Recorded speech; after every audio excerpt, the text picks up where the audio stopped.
A'udzu billahi minasyaitonir rajim. Bismillahirrahmanirrahim. Assalamualaikum warahmatullahi wabarakatuh. Alhamdulillahi rabbil alamin wassalatu wassalamu ala asyrafil anbiya'i wal mursalin wa ala alihi wa sahbihi ajma'in. Allahumma iftah alaina hikmataka wanshur alaina min khada'ini rahmatika ya arhamar rahimin. Rabbi shrah li sadri wa yassir li amri wahlul 'uqdatam min lisani yafqahu qawli.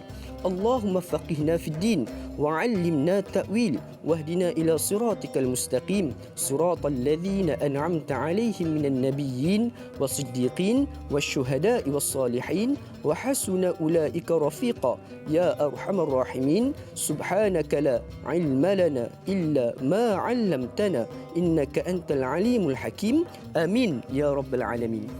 Apa khabar sidang penonton sekalian? Mudah-mudahan semuanya berada di dalam keadaan senang, berada di dalam keadaan tenang dan juga diberikan kemudahan oleh Allah Subhanahu wa taala. Alhamdulillah sidang penonton sekalian, pertama-tamanya sama-sama kita panjatkan kesyukuran kepada Allah Subhanahu wa taala kerana dengan limpah serta izinnya Allah Subhanahu wa taala mentakdirkan memilih kita daripada kalangan jutaan masyarakat yang berada di bumi Malaysia ini untuk sama-sama kita menyaksikan dan menonton salah satu daripada taman-taman syurga kata baginda sallallahu alaihi wasallam, iaitu berada di dalam majlis ilmu menerusi rancangan Tanyalah Ustaz biar tahu jangan keliru. Alhamdulillah sidang penonton sekalian, sehari lagi kita bertemu dan pada hari ini edisi 5 Ogos 2020 bersamaan 15 Zulhijjah 1441 Hijriah. Ini boleh dikatakan lebih kurang 2 minggu sahaja lagi kita akan berada di dalam tahun 1441 Hijriah dan insya-Allah kita akan bersama-sama memasuki ke tahun baharu 1442 Hijriah. Mungkin ada di kalangan kita yang masih lagi belum melunaskan azam tahun ini. Apa kata di kesempatan berbaki lebih kurang 14 ke 15 hari ini, jom sama-sama kita laksanakan azam yang tertangguh. Mudah-mudahan bila mana kita memasuki tahun yang baharu, kita boleh untuk melaksanakan pula azam yang baharu insya-Allah. Jadi sidang penonton sekalian, hari ini merupakan hari Rabu, hari di mana ramai daripada kalangan kita yang bekerja dan saya tahu ada juga di kalangan penonton kita pada saat ini sedang mempersiapkan diri untuk ke tempat kerja. Jadi topik yang akan sama-sama kita bincangkan dan bualkan pada hari ini cukup bertepatan dengan kita semua, iaitu berkaitan dengan fiqh pekerjaan. Jadi sidang penonton sekalian, sudah semestinya timbul pelbagai persoalan berkaitan dengan pekerjaan yang kita lakukan selama ini. Adakah pekerjaan yang kita lakukan dan kita laksanakan pada selama ini adalah menepati landasan syariat? Apatah lagi pekerjaan ini yang akan memberikan kepada kita sumber rezeki, di mana sumber rezeki ini yang akan masuk ke dalam tubuh badan kita dalam bentuk makanan ataupun sebagainya, yang akhirnya akan menjadi darah daging kita dan pada akhirnya akan membentuk akhlak dan peribadi kita semua. Jadi insya-Allah ini semua kita akan bincangkan pada hari ini dan bersama dengan kita di Studio C Seri Pentas Bandar Utama pada pagi ini salah seorang tokoh yang cukup sinonim dengan rancangan Tanyalah Ustaz. Rasanya tidak perlu diperkenalkan lagi, seorang perunding bahagian muamalat Islam ataupun kewangan Islam, iaitu yang berbahagia Al-Fadil Ustaz Mustafar Muhammad Suki. Assalamualaikum Ustaz. Waalaikumsalam warahmatullahi wabarakatuh. Sihat Ustaz? Sihat. Alhamdulillah. Sentiasa segak bergaya Ustaz. Alhamdulillah. Yang penting janggut Ustaz sentiasa dijaga rapi. Alhamdulillah sidang penonton sekalian. Jadi insya-Allah seperti biasa ada sebarang persoalan yang ingin diajukan kepada kami berkaitan dengan topik kita pada hari ini, fiqh pekerjaan. Boleh untuk hubungi kami secara terus di talian 1800881677 ataupun menerusi talian WhatsApp kami. Boleh untuk tinggalkan pesanan ringkas di talian 011-1233-6480 ataupun boleh terus menerusi laman media sosial rasmi kami di Facebook Tanyalah Ustaz TV3. Dan sedikit peringatan buat kita bersama sidang penonton sekalian, seperti mana kita sedia maklum, sebenarnya kita masih lagi belum menentang dengan pandemik COVID-19 ini. Jadi jom sama-sama kita terus mematuhi prosedur operasi standard yang telah pun digariskan oleh Kementerian Kesihatan Malaysia, di mana kita perlulah menjaga jarak ataupun penjarakan sosial kita. Dalam masa yang sama, pastikan kita bersama-sama terus memakai pelitup muka kita di tempat-tempat awam dan juga tempat-tempat yang sesak, dan banyakkan jugalah dan orang kata sentiasalah mencuci tangan dan juga tubuh badan kita, agar insya-Allah sekiranya kita berdisiplin di dalam mematuhi arahan-arahan ini, insya-Allah kita tidak mustahil akan menang memerangi pandemik COVID-19 ini. InsyaAllah. Jadi sidang penonton sekalian, tanpa membuang masa lagi, ingin kita mendengar sedikit tausiah ataupun mukadimah awal daripada Al-Fadhil Ustaz kita berkaitan dengan tajuk kita pada hari ini, fiqh pekerjaan. Tafadhal mashkur Hasan. Assalamualaikum warahmatullahi wabarakatuh. Innal hamdalillah nahmaduhu wa nasta'inuhu wa nastaghfiruh wa na'udzu billah min shururi anfusina wa min sayyiati a'malina may yahdihillahu fala mudilla lahu wa may yudlil fala hadiya lahu. Asyhadu an la ilaha illallah wahdahu la syarika lahu wa asyhadu anna Muhammadan abduhu wa rasuluh. Allahumma salli wa sallim ala sayyidina Muhammad wa ala alihi wa ashabihi wa man tabi'ahum bi ihsani ila yaumiddin. Amma ba'. Yang muliakan Dai Luqman ataupun dipanggil dai apa? Cak. Kemudian sidang penonton yang dirahmati Allah Subhanahu Wa Taala, mungkin ada ya seperti mana yang disebutkan tadi, yang baru bersiap untuk pergi kerja, mungkin dalam perjalanan, dan ada juga yang sampai dah. Kan, dan sampai tu alhamdulillah buka apa Facebook, tengok tanyalah ustaz. Jadi alhamdulillah. Baik, jadi insya-Allah kita berbincang tentang satu topik yang sangat sinonim dengan kehidupan kita, berkenaan dengan fiqh ataupun hukum hakam yang berkaitan dengan pekerjaan. Mengikut Jabatan Perangkaan Malaysia, dianggarkan lebih kurang dalam 15.7 juta masyarakat Malaysia ni bekerja. Iaitulah kita kata berkejaya daripada sudut di sektor awam ataupun di sektor kerajaan. Dan 15.2 juta lebih kurang mereka ini buruh.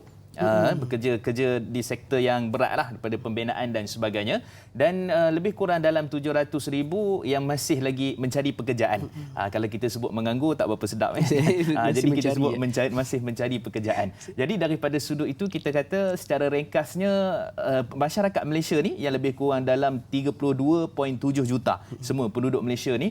Jadi kita boleh katakan rata-ratanya kebanyakannya adalah bekerja, dan juga sama ada buruh ataupun sama ada di sektor awam ataupun kerajaan. Jadi bila mana kita bekerja ni, sudah tentu masyarakat kita ni di kalangannya khususnya adalah di kalangan orang Islam.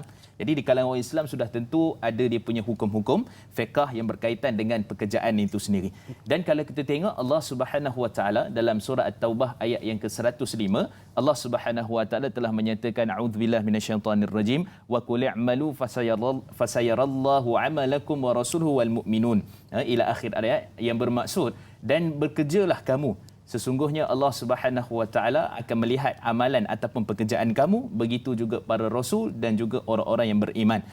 Imam Ibn Kathir rahimahullah membawa satu athar ataupun hadis bila mana menjelaskan tentang ayat ini. Beliau menyatakan bahawa Allah Subhanahu Wa Taala, kalaulah kita ni bekerja hatta di padang pasir sekalipun, maka Allah Subhanahu Wa Taala akan mengeluarkan kita untuk kita kata memberitahu ataupun mengiklan ataupun mendedahkan kepada manusia tentang apa perbuatan yang kita lakukan. Jadi asas pekerjaan itu memang ada di dalam Islam, dan kita tidak lupa juga kepada para anbiya. Para nabi juga mereka bekerja. Dalam masa mereka berdakwah, dalam masa yang sama mereka bekerja. Seperti mana Nabi Daud alaihissalam dalam surah As-Saba ayat yang ke-11, Allah Subhanahu Wa Taala telah memperincikan tentang apa pekerjaan yang dibuat oleh Nabi Daud. Antaranya adalah tukang besi. Beliau membuat baju besi dan sebagainya. Dan tidak dilupa juga kepada junjungan kita Nabi sallallahu alaihi wasallam, yang mana Nabi sallallahu alaihi wasallam ini juga ada pekerjaannya. Dalam hadis riwayat daripada Sayyidina Abu Hurairah radhiyallahu anhu, dalam riwayat Imam Al-Bukhari, hadis yang sahih, kata Nabi sallallahu alaihi wasallam, ma ba'atsallahu an-nabiyya illa ra'a al-ghanam, yang bermaksud, dan Allah Subhanahu Wa Taala tidaklah membangkitkan para nabi keseluruhannya, nabi-nabi terdahulu, melainkan mereka ini akan memelihara ataupun mengembala kambing. Itu satu pekerjaan sebenarnya dalam suasana masyarakat Arab pada zaman itu. Dan kalau kita tengok, kata Al-Hafiz Imam Ibn Hajar Al-Asqalani ketika membahaskan tentang apakah yang kita kata kelebihan mengembala kambing ni, Maka kata beliau, dia sebagai tarbiyah awal, sebagai satu permulaan awal, pengalaman untuk mentarbiyah manusia pula. Kan kambing ni agak sukar juga. Kadang-kadang ada kelompok-kelompok dia kan. Ada jenis-jenis kambing dia. Arab ni macam-macam jenis kambing. Kita kambing semualah. Kan? Kami semua kambing. Jadi daripada sudut tu, kata beliau, kambing ni pun macam-macam ragam. Jadi manusia pun akan datang bila mana Nabi dibangkitkan pun macam-macam ragam. Dan dalam keadaan demikian kita lihat Nabi SAW berkerjaya. Dan tidak lupa juga tentang Nabi SAW tujar, iaitulah peniaga, pedagang, yang mana sangat hebat daripada sudut kebijaksanaan Nabi, baginda Nabi SAW dalam berniaga, berdagang dan sebagainya. Jadi itu secara ringkasnya. Cuma kita bila melihat kepada diri kita, jadi sudah tentu ada hukum hakam yang berkaitan dengan pekerjaan. Jadi kalau kita katakan sebagai pekerjaan, sudah tentu Allah mensyariatkan, Nabi SAW di sana ada hukum, ada dawabit ataupun ada kaedah-kaedah, ada adab-adab yang kita perlu pelihara. Jadi saya nak ringkaskan, yang pertama sekali iaitulah bila mana kita bekerja, kita mesti mengikat ataupun kontrak, mengerjakan segala apa yang telah pun kita janjikan ataupun yang telah kita ikat daripada sudut panduannya. Seperti mana firman Allah Subhanahu Wa Taala dalam surah Al-Maidah ayat yang pertama, Allah Subhanahu Wa Taala menyatakan, a'udzubillahi minasyaitanir rajim, ya ayyuhalladzina amanu aufu bil uqud. Wahai orang-orang yang beriman, tunaikanlah akad, kontrak, perjanjian yang telah pun kamu lakukan. Kata Imam Tabari rahimahullah ketika menafsirkan ayat ini, perjanjian ini pertama mentauhidkan Allah, menjalankan syariat-syariat yang berkaitan yang mana Allah telah turunkan. Di samping itu juga adalah apa dia? Bekerja, iaitulah hubungan sesama manusia. Kalau kata contohnya janji dalam surat offer letter, dalam surat tawaran kerja kita tu, masuk pukul 9 lah kena masuk. Jangan masuk pukul 9, hari ni orang tak baca surat khabar sangat kan. Buka YouTube sekejap, YouTube kena sembang sekejap, lepas tu buat kopi kejap dekat apa dapur kan, dekat apa ni tempat office pejabat kan, pantry. Kemudian pada waktu tu pukul 10 baru start kerja. Tak jadi macam tu. Jadi sebab tu kita ikat perjanjian pukul 9, kena kerja start pukul 9, balik pukul berapa, apa JD ataupun job description, tugas-tugas dan tanggungjawab yang kita kena buat, maka pada waktu itu kita kena laksanakan dengan sebaik mungkin. Kerana dalam hadis yang lain juga ataupun athar dari riwayat Sayyidina Umar bin Abdul Aziz, berkata beliau, iaitu al-muslimuna ala syurutihim. Orang-orang Islam itu dipegang pada syarat-syarat mereka, fama wafaqal haq, apa yang menepati kebenaran. Maksudnya setiap syarat yang dibuat, setiap agreement, dipanggil apa, terma dan syarat-syarat tu dalam apa ni kita kata surat tawaran kerja, maka pada waktu tu kita kena laksanakan. Itu dipanggil urusan berkaitan dengan manusia, iaitulah memegang akad, kontrak dan perjanjian. Itu yang pertama. Yang kedua, kita sebagai satu orang pekerja, kita kena ada yang mana disebutkan dalam Quran Al-Qawiyul Amin. Qawiyul Amin. Qawiyul Amin ini kita boleh terjemahkan seperti mana Allah sebut dalam surah Qasas ayat 26, inna khaira man istajartal qawiyul amin. Sesungguhnya orang yang paling baik untuk kamu gajikan dia, bagi upah. Nabi Musa AS dalam riwayat dalam tafsir Ibn Kathir dan sebagainya menyebut Nabi Musa AS bila sampai ke Madian, dilihat ada dua orang gadis kan yang tengah angkat air, dan kemudian pada waktu itu dia pun tolong bantu disebabkan semua yang ada tu lelaki. Jadi mereka ni belakang jauh sangat untuk memberi makan ataupun memberi minum haiwan ternakan mereka. Jadi pada waktu tu Nabi Musa pun tolong, kemudian berjumpa dengan ibu bapa kepada bapa Nabi Musa yang dikatakan Nabi Syuaib AS. Dalam riwayat sebut saudara Nabi Syuaib. Tak apalah. Tapi daripada sudut asasnya pada waktu itu qawi, kuat, dan juga amin, iaitulah amanah. Dan qawi ni daripada sudut tubuh badan, dia bukan hanya sekadar tubuh badan tu kuat, tubuh badan tu juga sihat. Sebab tu kebanyakan boleh kita katakan syarikat ni menyediakan medical card, kad perubatan. Jadi semua ini adalah untuk memelihara staf mereka ataupun kaki tangan mereka supaya sihat. Boleh datang kerja, jangan asyik-asyik demam, asyik-asyik tak sihat, asyik-asyik MC. Jadi bagi kad ni, bagi kad perubatan ni, dia pergi dan akhirnya alhamdulillah insya-Allah dia sihat. Itu daripada sudut tubuh badan. Jadi yang keduanya dari sudut amin, amanah. Tubuh badan tadi kita boleh panggil sebagai tangible. Tangible ni maksudnya kita sendirilah, fizikal kita. Adapun yang kedua daripada sudut minda, itulah intangible, dan juga daripada sudut idea-idea yang kreatif. So kita nak maju ni dalam pekerjaan, daripada sudut kecekapan kita, minda kita kena tambah ilmu-ilmu yang berkaitan dengan setiap pekerjaan yang kita lakukan. Kalau nak buat SOP macam mana? Kan? Tengok garis panduan SOP Kementerian Kesihatan. Oh, boleh tengok ni, boleh tiru ni cara kaedah mereka buat SOP. Kemudian nak buat kertas kerja yang bagus, macam mana? Kemudian kita nak bagikan kita punya slide presentation, maksudnya kita punya pembentangan itu bagus. Daripada sudut bila orang tengok terus kata, kita terima projek ni. Contohnya kan. Jadi semua tu termasuk dalam ilmu yang dipanggil qawiyul amin. Maksudnya kuat daripada sudut tubuh badan, fizikal, sihat, dalam masa yang sama daripada sudut ilmu minda dan sebagainya. Itu yang kedua. Yang ketiga, kita kena melihat juga daripada sudut apa? Daripada sudut itqan dan juga ihsan dalam kita bekerja. Apa maksud itqan? Itqan ni maksudnya adalah kita bekerja dengan tekun dan bersungguh-sungguh. Kerana Allah sayang, Allah cinta kepada mereka yang kerja dengan tekun dan bersungguh-sungguh. Ni tak kira lapangan apa kita kerja. Kalau kita kata cuci pinggan, kita buat sungguh-sungguh. Jangan ikut dan je, main campak, main apa kan. Celup-celup lebih kurang kan. Kemudian kalau kita kerja sebagai apa? Pendakwah, ceramah betul-betul.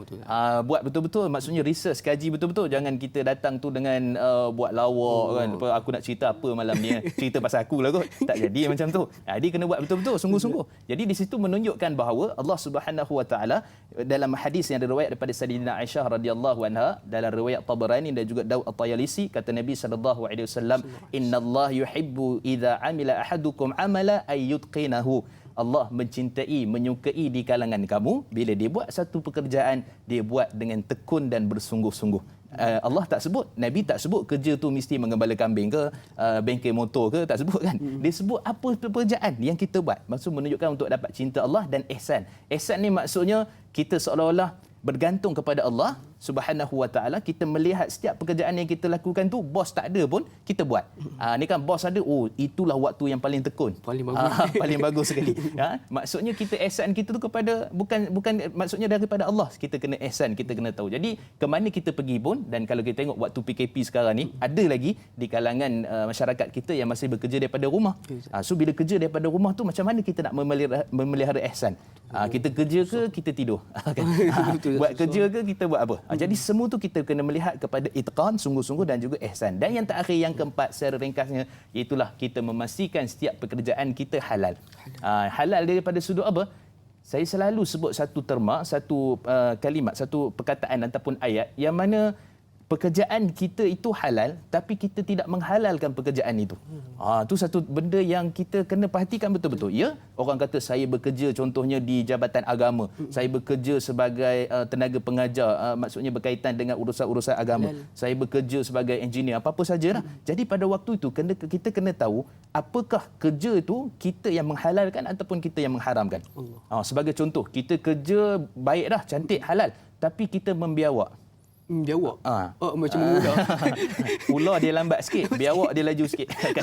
Kan? Jadi kita buat pekerjaan tu, kita tak buat sebenarnya. Kita pergi ke lain, melencong ke lain dan sebagainya. Dan daripada sudut itu, kita kena tahu bahawa gaji yang dibayar setiap jam adalah untuk kita buat kerja. Tapi kita membiawak tadi kan. Jadi pada waktu tu kita tak jadi kerja dan akhirnya memberikan apa? Memberikan kesan kepada gaji kita yang daripada sudut asalnya halal 100%, tapi ada unsur syubhah sikit, ada pula termasuk unsur haram sikit, dan gaji itu bercampur. Dan kesimpulan daripada apa yang saya sebutkan 1, 2, 3, 4 tadi, kita melihat pertama sekali kita nak jadikan, kenapa kita buat macam tu? Nak jadikan kerja sebagai ibadah.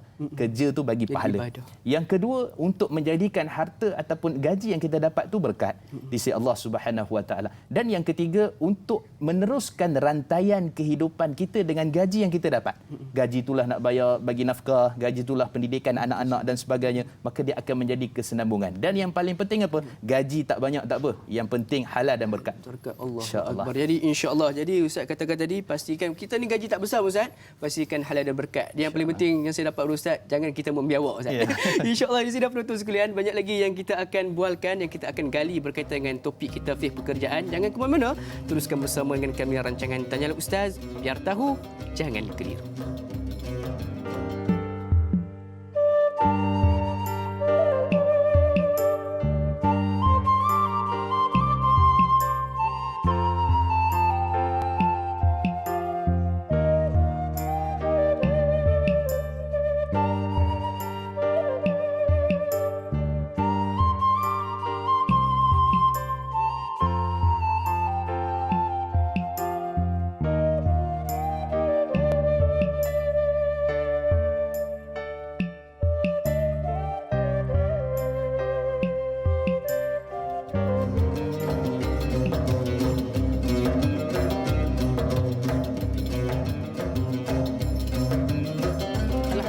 dan penonton sekalian, kembali kita bertemu di dalam rancangan Bual Bicara Agama nombor 1 di Malaysia. Tak lain tak bukan, Tanyalah Ustaz, biar tahu, jangan keliru.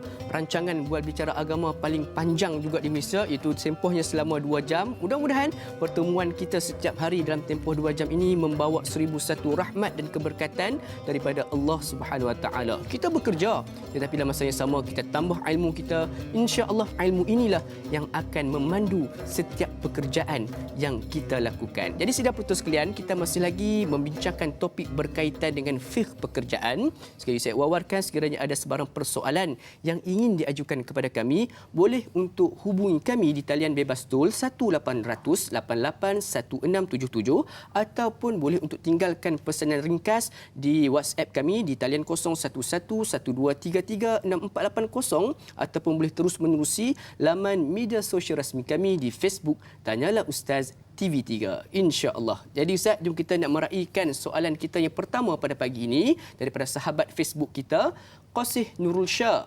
Assalamualaikum Ustaz Andai. Waalaikumsalam warahmatullahi. Apakah fiqh pekerjaan yang dituntut dalam Islam, lebih-lebih lagi dengan keadaan ekonomi yang tak stabil kini? Mohon pencerahan Ustaz. Terima kasih Ustaz. Ini adalah satu yang bertepatan dengan situasi kita sekarang. Apatah lagi zaman pandemik COVID-19 ni, ramai yang terkesan dengan sudut sektor pekerjaan Ustaz. Silakan. Baik, bismillah wassalatu wassalamu ala Rasulillah. Bila kita sebut tentang pekerjaan, nilai-nilai, ciri-ciri fiqh yang ada di dalam pekerjaan itu, maka Islam menggariskan banyaklah.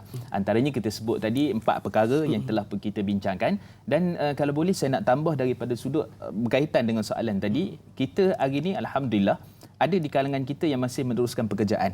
Ada di kalangan kita yang telah pun kita kata bersara ataupun kena pergi mencari di tempat yang lain. Semua ini adalah aturan ataupun kita kata sebagai ujian Allah Subhanahu Wa Taala kepada kita daripada sudut pekerjaan yang kita miliki, yang kita ada pada waktu ini. Itu daripada sudut sisi pandang yang pertama. Yang kedua, kalau kita melihat juga daripada sudut asasnya, Islam dia telah meletakkan setiap perkara mesti ada hukumnya. Maksudnya bila kita bangun tidur dan kita kita kata dan nak tidur balik malam tu, maka ada hukum-hukum yang berkaitan, termasuklah dalam berkaitan dengan pekerjaan. Jadi selain daripada apa yang saya sentuhkan tadi, dalam ciri-ciri nilai pekerjaan kita yang kita buat ni, yang kita lakukan, mesti ada niat ibadah ikhlas kepada Allah Subhanahu Wa Taala. Itu ciri yang pertama. Kerana apa? Kerana bila kita buat satu perkara kerana Allah, betul, semua orang kerja nak gaji. Semua orang kerja dia nak dia punya kita kata apa, dia punya ganjaran dia. Jadi daripada sudut itu bukanlah menghalang dia daripada tak mendapat pahala. Jadi dia nak carikan kerja yang halal, cari kerja yang mana Allah redha dengan kerja itu, maka sudah tentu niat yang ikhlas kepada Allah Subhanahu Wa Taala membantu dia untuk buat kerja tu dengan perkara-perkara yang semua sekali akan membawa kepada keberkatan. Itu yang pertama. Yang kedua, daripada sudut apa? Daripada sudut setiap pekerjaan yang dia buat tu, dia kena ada sikit research dan kajian untuk menentukan kerja yang dia buat ni okey ataupun tak. Sebab ada setengah orang dia hanya melihat kepada signboard. Tengok label, ini kerja halal, nama kedai pun halal. Kedai halal. Halal dan thayyiban. Halal dan thayyiban. Jadi bila nama kerja tu kedai tu pun halal, dia pun main masuk aje. Padahal dia tak tengok transaksi yang dibuat oleh kedai tu, apa barang yang dijual, apa kaedah jual beli yang dilakukan, dan semua tu berkaitan dengan hukum hakam muamalat. Jadi hukum hakam muamalat dia kena tahu sikit. Sebab tu kata Sayyidina Umar Khattab radhiyallahu anhu, la tabi' fi suqina ma lam yatafaqqah. Jangan kamu berjual beli di pasar kami sedangkan kamu tidak mengetahui hukum hakam berkaitan dengannya. Maksudnya sekurang-kurangnya kita kena ada kajian sikit, kita kena tahu apa kerja yang kita buat. Syarikat ni buat apa? Kalau kata melabur contohnya, ke mana dia melabur? Sebab kita nanti nak terbabit dengan setiap sumber gaji kita tu daripada sumber syarikat tu. Jadi bila daripada sumber syarikat, kena pastikan setiap apa yang kita buat tu daripada sudut nilai-nilai Islam ni, dan akhirnya kita kaji tu sebenarnya kan, kita tengok halal ke tak, ke mana dia melabur, mana ni, tu pahala sebenarnya untuk kita. Sebab kita nak cari keberkatan seperti mana Allah sebut, seperti mana Nabi SAW sebut dalam hadis riwayat Imam Tirmizi daripada Jabir bin Abdullah radhiyallahu anhu, fa ajmilu fit talab, maka hendaklah kamu mencantikkan, iaitulah urusan rezeki kamu tu dengan apa? Dengan mencari rezeki yang halal. Antaranya apa? Dengan mengkaji setiap apa yang dilakukan oleh syarikat itu. Itu yang kedua. Yang ketiga, daripada sudut secara umumnya, kita sendiri mestilah menjaga, memelihara setiap perkara yang berkaitan dengan syarikat. Contoh, kita kata kita bekerja satu syarikat, tapi maklumat syarikat terdedah dekat luar. Bila maklumat syarikat terdedah kat luar ni, kerana kita sendiri tidak amanah, kerana kita tidak menjaga apa yang telah pun diamanahkan oleh syarikat. Sebab tu Nabi SAW dalam hadis yang sahih riwayat Imam Al-Bukhari, kata Nabi SAW, "Thalathatun ana khasmuhum." 3 kelompok yang aku bermusuh dengan mereka pada hari kiamat. Antaranya rajulun a'ta, satu orang lelaki yang mana telah a'ta bi, kemudian thumma ghadar, satu orang lelaki yang diberikan amanah, itulah pekerjaan dia ataupun apa yang patut dia lakukan, tiba-tiba dia mengkhianati amanah itu. Jadi maksudnya maklumat syarikat, apa berkaitan dengan syarikat, kadang-kadang tu kita jangan, ataupun sepatutnya kita tidak mendedahkan perkara itu di luar, dan kita bekerja hanya tujuan untuk apa? Untuk pertama yang kita sebut ihsan tadi, kata Syekh Ali Al-Qurahudari, maksud ihsan pertama dipanggil hasan, yang kedua ihsan. Hasan ni maksudnya kita kerja sekadar untuk menghidupkan syarikat. Syarikat ni boleh pergilah, maksud dengan sebab kita kerja ni, kita punya kepakaran, syarikat ni okey. Tapi kalau ihsan, kita nak majukan syarikat dan diri kita. Nak buat lebih lagi. Dua-dua sekali. Maksudnya gabungan hasan, iaitulah baik, kita buat elok pada syarikat dan kita nak majukan lagi syarikat dan juga diri kita. Maka ini antara nilai-nilai dalam Islam, dan sebab tu kita boleh gembiralah, adalah dia punya bonus, adalah dia punya ganjaran yang diberikan oleh majikan kita. Jadi kalau semua ni menepati, mudah-mudahan dengan pekerjaan yang kita buat itu menjadikan ia termasuk dalam ciri-ciri ibadah dan termasuk dalam ciri pekerjaan yang mana diredai, disukai, dicintai oleh Allah Subhanahu wa taala. Insya-Allah, itqan, tekun dan juga ihsan kita untuk memperbaiki diri kita dan juga syarikat yang kita bekerja. Jadi sidang penonton sekalian, mudah-mudahan menjawab persoalan tersebut. Jadi Ustaz, pada saat ini kita ada pemanggil di talian pada saat ini. Assalamualaikum. Waalaikumsalam, Ustaz. Ya, siapa talian? Abdullah Osman daripada Semat. Ya, Tuan Abdullah kita, apa khabar? Baik. Alhamdulillah. Silakan dengan soalan pagi ini. Soalan pagi ni, Ustaz. Bagaimana ni ramai macam ni sebagai kaki tangan kerjaan lah kan. Jadi selalu penting pergi breakfast sampai 2 jam dan juga sebagainya, balik rumah tidurlah macam-macam lah. Jadi apa dari ikut Islam orang-orang pekerja-pekerja yang macam ni? Itu saja, terima kasih. InsyaAllah, sama-sama. Okey, satu soalan yang cukup menarik pada Tuan Abdul Osman kita berkaitan dengan yang Ustaz kata tadi itulah, membiawak Ustaz. Apakah hukumnya Ustaz kalau kita membiawak Ustaz? Silakan. Baik. Bismillah wassalatu wassalamu ala Rasulillah. Terima kasih kepada Tuan Haji Osman, Abdullah Osman yang bertanya tadi. Jadi satu persoalan yang baik, sebagai satu orang, iaitulah kita panggil sebagai petugas kaki tangan awam dan sebagainya, maka di sana sudah tentu ada dia punya syarat-syarat dan juga terma-terma yang kita perlu ikuti. Saya bawa contoh mudah. Katakanlah kalau satu orang gaji penjawat awam itu, katalah contohnya 6,000. Jadi 6,000 ni kita bahagikan dengan berapa hari bekerja, kita contohlah kita kata 24 hari ataupun 22 hari bekerja. Tolak satu ahad lah. Jadi 22 dengan gaji yang kita ada tu berapa? Katalah contohnya satu hari gaji kita tu dalam 300. Okey. 300 tu kita bahagikan pula dengan jam. Jam ni tu contohnya kita kerja 9 jam, kita tolak 1 jam. Maksudnya 8 jam kita bekerja, 1 jam rehat. Jadi 8 jam ni kalau kita bagi dengan 300 berapa? Dia punya katalah RM33 ataupun RM30 kita ambil mudah contoh. Jadi RM30 ini sejam yang dibayar gaji kita adalah RM30. Jadi sejam tu kita tak buat kerja apa yang sepatutnya kita kena buat, kita buat perkara lain, tidur contohnya tadi kan kita buat. Jadi daripada gaji 300, katalah kalau kita buat tu tiap-tiap hari RM30. Kalaulah kata contoh 30 hari, 3 + 3 RM900 ataupun kita kata contohnya 1,000 contohnya. 1,000 daripada gaji tu, daripada 6,000 ialah gaji yang syubhah ataupun dibimbangi takut membawa kepada halal, kepada haram. Kata Nabi SAW dalam hadis riwayat Imam Bukhari, "Famanittaqa syubhat", siapa yang mana memelihara diri dia daripada perkara-perkara syubhat, maka dia memelihara diri dia faqat istibra'. Maksudnya dia akan menjaga, memelihara diri dia daripada maruah dan juga diri dia daripada perkara yang haram. Jadi ini merupakan satu benda yang sangat penting yang kita kena pastikan setiap kita yang bekerja, bergaji ataupun kita ada majikan, kita kena betul-betul buat kerja lah. Adapun kalau ruang-ruang tertentu, contoh apa, kita nak WhatsApp isteri kita malam ni masak apa, sekadarnya seminit 2 minit, itu cerita lain lah. Tapi ini kita tak buat kerja. Macam tadilah, minum, makan dan sebagainya, maka itu termasuk dalam perkara kita mengkhianati amanah yang telah Allah Subhanahu Wa Taala janjikan kepada majikan ataupun yang dijanjikan pada kita melalui majikan kita. Jadi yang itu kita perlu faham secara jelas. Itu daripada sudut yang pertama. Yang kedua, kita kena melihat juga daripada sudut apa? Melihat daripada sudut setiap perkara yang kita buat tu, mesti kita tahu kalau benda tu termasuk syubhah, termasuk perkara yang haram, dia amat sukar untuk menyucikannya. Sebab dosa muamalat, dosa urusan dengan manusia ni, dia satu dosa yang kita bukan boleh di atas tikar sejadah ya. Bukan boleh kita pakai face mask kan, bawa sejadah pergi jemaah betul minta ampun pada Allah, ya Allah ampunkanlah dosa aku kerana aku mengkhianati majikan aku. Tak jadi. Tak jadi. Kita pergi umrah banyak kali, doa depan Kaabah, ya Allah ampunkanlah kerana apa? Kerana aku mengkhianati 10 jam kan. Pekerjaan tu dengan makan, dengan minum dan sebagainya. Dia tak jadi. Dia kena buat apa? Pertama, sebahagian para ulama bila dibincang Imam Qurtubi, Imam Syekh Atiyah Saqqar dan sebagainya, mereka menyatakan pertama kita kena pulangkan balik duit tu. Sebab kita tak kerja. Kita amanah kerja yang kita buat tu tapi kita tak kerja, maka kena pulangkan balik duit tu. Ataupun kalau tidak, yang kedua, kita minta halal daripada majikan kita. Minta halal. Katalah contoh, syarikat tu dah collapse, dah tumbang. Dah tak ada. Kita kerja tu mungkin 5 tahun lepas. Kita teringat balik bila dengar, tanyalah ustaz. Teringat balik ustaz. Baru teringat balik. Oh iyalah, dulu saya pernah sekian-sekian. Jadi sekarang ni macam mana saya nak cucikan dosa harta saya ni? Pertama kena cari majikan tu. Sebab ni dosa melibatkan dosa dengan manusia. Kalau dosa kita dengan Allah mudah.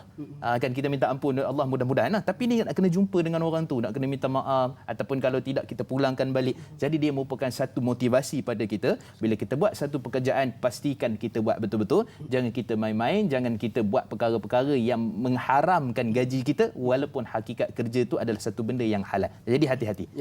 Jadi kesimpulannya tu kita kena bekerja bersungguh-sungguh Ustaz. Betul. Dan juga kena tekun dan juga kita kena ihsan dengan diri kita sendiri juga. Sebab apa? Ia melibatkan dengan rezeki yang kita dapat. Betul. 1 jam RM30 Ustaz. Allahu akbar. Jadi sudah betul sekalian, mudah-mudahan menjawab persoalan daripada Tuan Abdullah Osman kita. Ustaz, kita talian ada juga seorang di talian pada saat ini juga. Assalamualaikum. Waalaikumsalam warahmatullahi wabarakatuh. Dai Luqman dan juga Ustaz Mustafa Suki. Saya Omar Abdul Majid dari Pelda Cini Timur 3, Pekan, Pahang. Assalamualaikum Ustaz dan Dai. Waalaikumsalam warahmatullahi wabarakatuh. Apa khabar Tuan Haji Omar kita? Alhamdulillah saya sihat, Dai dan Ustaz sihat ya. InsyaAllah sihat. Doakan kami. InsyaAllah kita sama-sama saling doakan insyaAllah. Ya, insyaAllah. Silakan Tuan Haji Omar dengan soalan yang menarik pagi ini. Jadi soalan saya begini, Ustaz baru tadi memperkatakan mengenai apa yang dikatakan selalu orang sebut mengular, tapi sekarang ni kita dengar membiawak pagi ini, baru ni perkataan baru yang saya dengar ni Ustaz ya. Jadi soalan saya begini Ustaz, seperti kita sedia maklumlah, biasalah kadang-kadang bila kita nak masuk kerja, bila ditemu duga semuanya boleh ya, semuanya baik, perjanjian MOU, perjanjian persefahaman ini semuanya boleh belaka, okey belaka, tapi bila diberi jawatan kadang-kadang dia ni tu yang kata tadi membiawak dan sebagainya ni Ustaz. Jadi soalan saya Ustaz, adakah membiawak ini dikira mengkhianati perjanjian kita ini? Seperti kita sedia maklum, kita bekerja untuk mendapatkan rezeki yang halal dan juga yang dikatakan Ustaz kata tadi biar barakah walaupun sikit. Jadi apa yang menyebabkan, apakah boleh menyebabkan kita khianat dalam perjanjian kita? Dan seperti khianat yang kita sedia maklum, khianat adalah satu sifat orang-orang yang munafik. Jadi saya mohon pencerahan Ustaz pada pagi ini supaya kita semua biar tahu, jangan keliru, dan apa yang kita lakukan itu biarlah yang terbaik yang boleh kita lakukan dalam pekerjaan kita. Itu soalan saya Ustaz dan Dai. Terima kasih banyak Ustaz dan Dai. Assalamualaikum. Waalaikumsalam warahmatullahi wabarakatuh. Satu soalan yang cukup menarik daripada Tuan Haji Omar kita Ustaz, berkaitan dengan orang yang mengambil sikap sambil lewa dalam bekerja ni, adakah dikira sebagai salah seorang yang khianat? Silakan Ustaz. Baik, bismillah wassalatu wassalamu ala Rasulillah. Terima kasih kepada Tuan Haji Omar, pemanggil setia kita. Dan kita kena tahu daripada sudut pekerjaan kita ni, kita kena buat kira-kira. Kira-kira di sini maksudnya pertama, waktu kita nak kerja. Yang kedua, waktu kita kerja. Yang ketiga, waktu kita selepas kerja.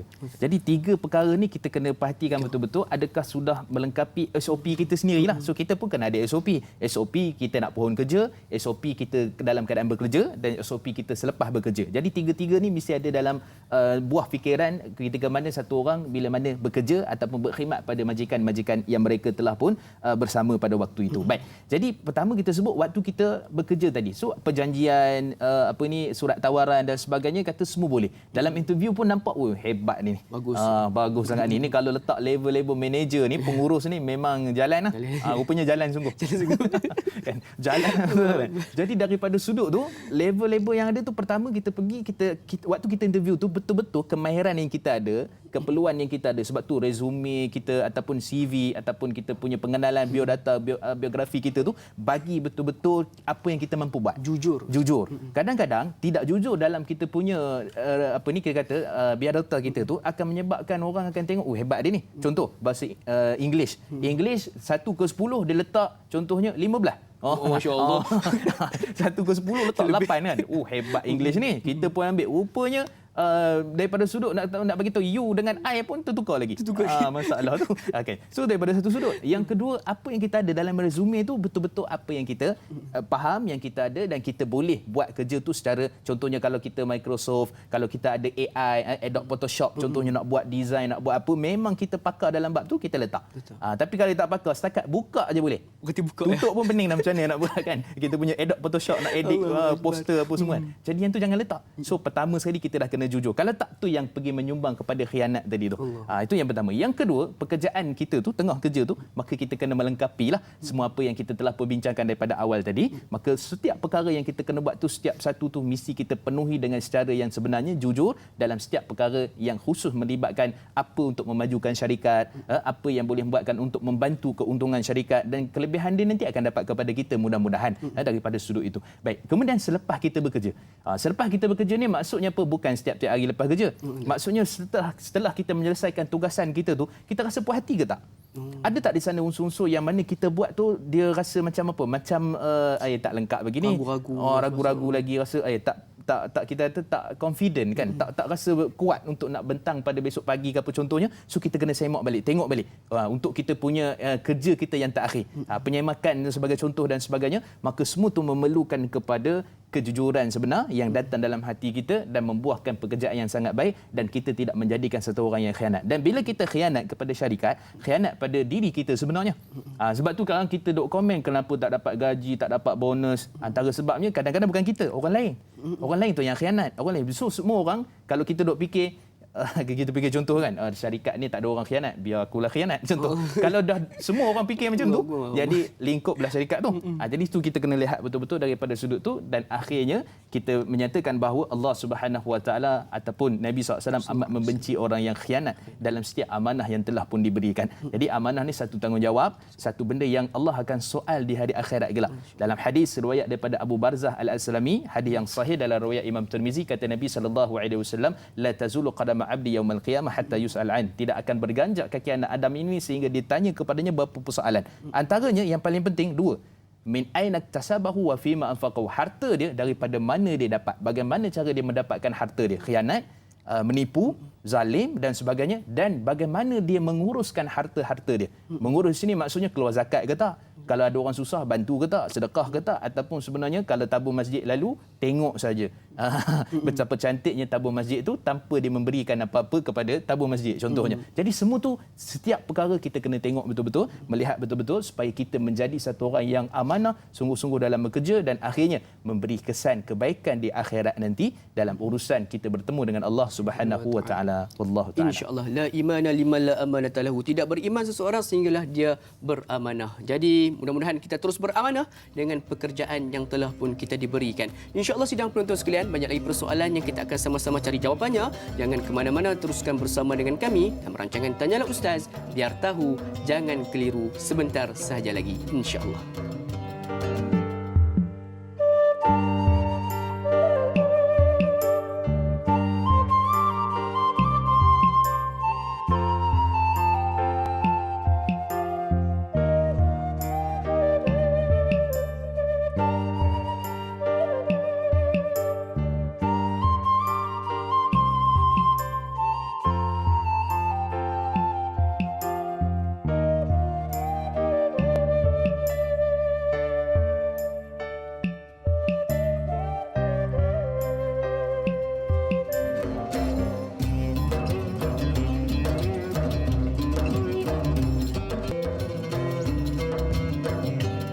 Sidang penonton sekalian, kembali kita bertemu dalam rancangan Tanyalah Ustaz, biar tahu, jangan keliru. Alhamdulillah sidang penonton sekalian, pada pagi ini kita diberikan keizinan oleh Allah Subhanahu Wa Taala untuk sama-sama kita nak membincangkan satu topik yang cukup sinonim, yang cukup dekat dan juga yang cukup penting bagi diri kita, iaitu berkaitan dengan fiqh pekerjaan. Sebab apa? Kita semua sudah semestinya, walaupun kita ni mungkin ada kalangan penonton kita yang masih lagi belajar, sudah semestinya suatu hari nanti nak bekerja. Jadi InsyaAllah sama-sama kita ambil ilmu pada pagi ini. Mudah-mudahan kita akan dapat memilih satu pekerjaan yang memberikan keberkatan dan juga rezeki yang halal bahkan baik untuk diri kita. InsyaAllah. Jadi sidang penonton sekalian, sekali saya wawarkan sekiranya ada sebarang persoalan yang ingin diajukan kepada kami, seperti biasa boleh untuk hubungi kami secara terus di talian yang tertera di kaca televisyen sidang penonton sekalian, dan juga kepada saudara-saudara serumpun kita Ustaz yang daripada Indonesia, Singapura ataupun di mana saja anda berada yang sedang menyaksikan menerusi live Facebook kita pada pagi ini. Sekiranya ada sebarang persoalan yang ingin diajukan, jangan diajukan soalan di ruangan komen di live Facebook, tapi keluar sebentar, scroll ke bawah dan carilah gambar poster saya dengan Al-Fadhil Ustaz Mustafar kita, boleh untuk bertanyakan soalan di ruangan komentar di bawah gambar poster tersebut. Dan jangan lupa untuk melaksanakan tanggungjawab kita untuk kita terus menyebar luaskan ilmu yang kita dapat pada pagi ini untuk menekan butang kongsi. Jom sama-sama kita sebarkan ilmu dan juga kebaikan yang kita dapat pada pagi ini. Mudah-mudahan ianya mampu untuk membina peribadi dan juga ini merupakan salah satu semangat sifat persaudaraan kita sesama Muslim, insya-Allah. Jadi Ustaz, kita nak raikan soalan yang berikutnya menerusi WhatsApp kita. Assalamualaikum Ustaz Da'i. Waalaikumsalam warahmatullahi. Seseorang bekerja di hotel yang di dalamnya ada pub atau tempat minum arak. Namun dia tidak terlibat langsung dengan operasi tersebut. Perlukah dia berhenti kerja sekiranya dia was-was duit gajinya bercampur dengan duit hasil arak tadi? Mohon penjelasan. Dan Ustaz, ada juga beberapa persoalan yang diajukan kepada saya yang rasanya lebih kurang seperti mana persoalan ini. Yang antaranya bekerja di kedai serba neka yang adanya terjual arak, ada juga yang kadang-kadang jual pis sup khinzir, dan juga Ustaz berkaitan juga dengan penghantaran makanan ataupun penghantaran delivery ni Ustaz. Kadang-kadang orang mengambil kesempatan menggunakan perkhidmatan penghantaran ni untuk menghantarkan benda-benda yang haram seperti mana rokok, arak sebagainya. Adakah dibenarkan isyarat Ustaz? Silakan. Baik, bismillah wassalatu wassalamu ala Rasulillah. Terima kasih kepada yang bertanya di Facebook kita, saudara kita. Jadi dia banyak persoalan di situ, cuma kita nak rumuskan dia berkait dengan benda-benda yang haram. Okey, pertama kita pergi dia bukan kerja direct benda yang haram, tapi dalam satu premis, dalam satu tempat, contohnya hotel, maka pada waktu itu dia menguruskan berkaitan dengan apa? Contohnya pencucian ataupun kita sambut tetamu contohnya. Dia tak ada kaitan dengan arak dan dia tidak serve arak tu, dia tak ambil, dia tak hantar arak dan sebagainya. Baik, dia ada hukum yang berbeza. Sebab tu dalam fiqh ni dia ada kaedah menyatakan bahawa al-hukmu ala syai' far'un an tasawwurihi. Maksudnya kita nak hukum dalam sesuatu perkara, kita kena ambil semua perkara-perkara ataupun meneliti satu persatu tiap perkara yang datang tu. Jangan kita kata bila ada arak dia terus jadi haram. Sabar dulu. Baik, dia begini. Kalaulah tempat itu khususnya pekerjaan dia tu halal, akan tetapi ada sikit. Contohnya kita kata daripada sumber-sumber syarikat itu mungkin 5% contohnya. Di sini digariskan oleh Suruhanjaya Security Malaysia, dia ada dia punya kaedah-kaedah. Sekurang-kurangnya kita kata fatwa yang mereka keluarkan 5% paling kurang. Maksudnya kalaulah contoh 5% tu dia contoh sebagai contohlah. So mekanisme tu kalau 5% maksudnya 95% gaji tu halal lah. So 5% tu mungkin ada bercampur. Cuma kita bekerja ni tempat yang halal. Saya bawa contoh yang lain. Katalah supermarket ke dekat mall ke dekat mana, kita kerja tu memang mall tu ada jual arak ataupun sekian-sekian, tapi kita taklah menjurus kepada itu dan kita bukan cashier, kita bukan orang yang menguruskan juruang sebagai contoh. Jadi pada waktu itu kita kerja bahagian jual sejadah contohnya. Kerja bahagian farmasi jual pelitup muka contohnya. Jadi kita tak terbabit dengan tu. Baik, di sisi para ulama sebahagian kata Imam Ahmad dan sebagainya, bila mana isu berkaitan dengan perkara ni, maka hukum kita mengambil gaji itu adalah harus. Dan hukum kita mengambil gaji itu adalah halal daripada sudut syarak. Cuma kalau kita rasa ada syubhah, contohnya kita kata contohlah kita rasa 99% ni contohnya ataupun 5% ni gaji yang kita tak patuh syariah, maksudnya tidak halal lah. So kita ambil 5% tu kita keluarkan kita letak kat mana? So kita boleh berikan kepada contohnya tabung-tabung ke ataupun NGO ke ataupun untuk mengurusan kemaslahatan umum lah, buat jambatan ke, buat jamban ke, buat apa semua, maka semua tu perkara yang diharuskan oleh syarak. Maksudnya kita teruskan bekerja walaupun kita rasa ada syubhah, kita ambil persen daripada gaji tu untuk kita lunaskan ke tempat-tempat tertentu, dan mudahan dengan sebab tu kita ada sifat taqwa, kita ada sifat ihsan dan itqan tadi, dan Allah Subhanahu Wa Taala insya-Allah memberikan kita panduan yang terbaik. Cuma daripada sudut asal kalau kita rasa syubhah sangat, rasa macam tak selesa, maka pada waktu tu cantikkanlah resume, Jangan menipu dalam resume. Kemudian hantarlah tempat-tempat yang lain yang kita jamin insya-Allah benda tu halal. Itu kalau ada was-was. Tapi hukum asal bekerja di tempat begitu harus. Baik, itu satu sudut. Yang kedua, penghantaran perkhidmatan Grab dan sebagainya, contohnya yang berkaitan dengan makanan, kan kadang-kadang tu yang order tu ialah kita pun tak pasti nak tengok non muslim, kadang yang order tu bukan Islam contohnya. Jadi daripada sudut tu macam mana? Okey, secara asasnya kata para ulama fiqh, man adda ilal haram fa huwa haram. Apa yang membawa kepada, itulah wasilah, perantaraan yang membawa kepada perkara yang haram, maka hukumnya adalah haram. Seperti mana Allah Subhanahu wa taala sebut dalam surah Al-Maidah, wa ta'awanu 'ala birri wa taqwa wa la ta'awanu 'ala itsmi wal 'udwan.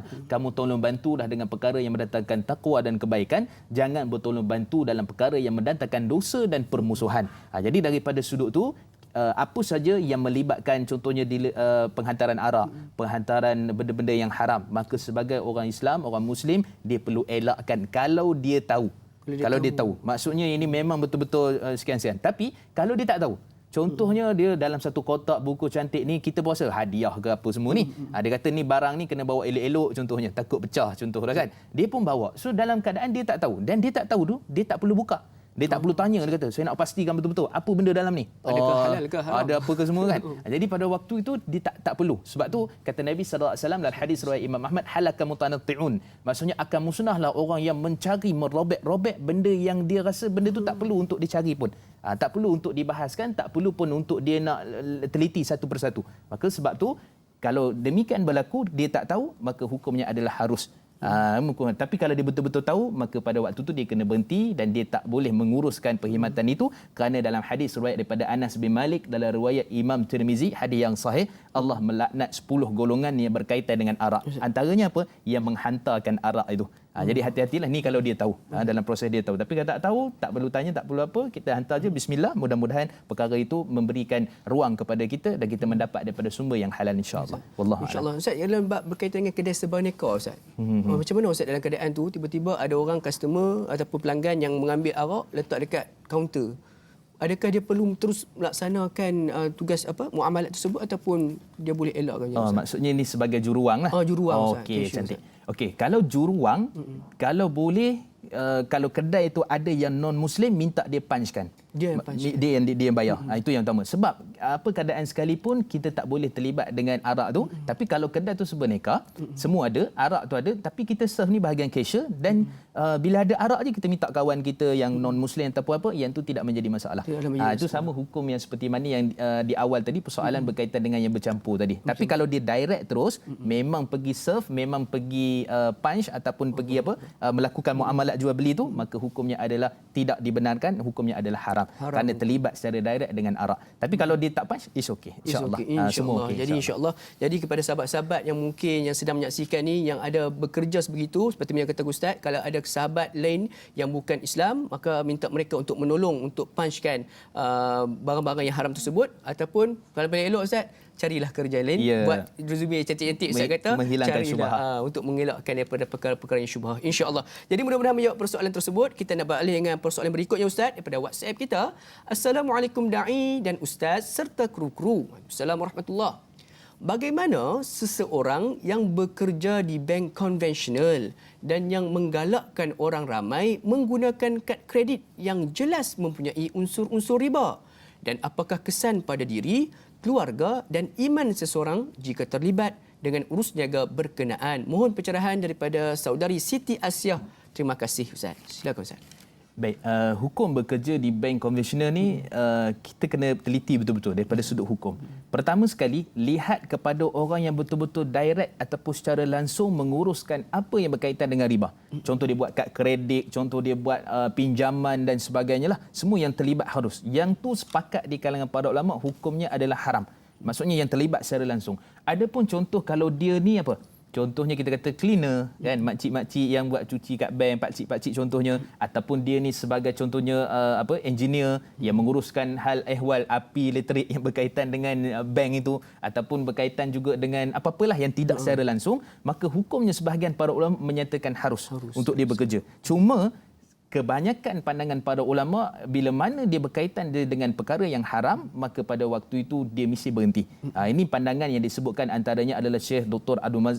Marzuq Al-Tarifi, Syekh Dr. Khalid Muslih, kemudian Syekh ramailah contohnya juga Syekh Muhammad Al-Arifi dan juga Syekh Dr. Yusuf Al-Qaradawi bila bahas tentang kerja di perbankan konvensional yang terlibat ataupun tidak secara langsung dengan berkaitan dengan perkara yang haram, maka hukumnya dia kena berhenti. Berhenti di sini jangan 100% tiba-tiba berhenti. Dia kena hantar resume dalam rangka untuk dapat kerja yang lain tu dia boleh terus bekerja di situ. Maksudnya menguruskan apa-apa berkaitan pinjaman pun dia boleh bekerja dengan syarat dia betul-betul berusaha bersungguh-sungguh untuk dia mencari tempat-tempat yang halal dan dalam masa yang sama niat dia nak belajar kat situ. Dia nak tahu macam mana sistem konvensional, macam mana contohnya kita kata melibatkan urusan pajak gadai bukan Islam contohnya. Jadi dia tengok perkara tu, dia faham, dia belajar, maka dia compare ataupun bezakan dengan yang Islam, yang syariah, maka pada waktu tu dia termasuk dalam kita kata belajar. Dan dalam masa yang sama mesti dia cuba menghantar mana-mana resume tempat-tempat tu dan mudah-mudahan Allah mudahkan pekerjaan orang seperti ini dan menjadikan dia orang yang insya-Allah Allah bantu kerana dia apa? Dia nak keluar daripada perkara yang Allah Subhanahu Wa Taala haramkan dalam kehidupan dia.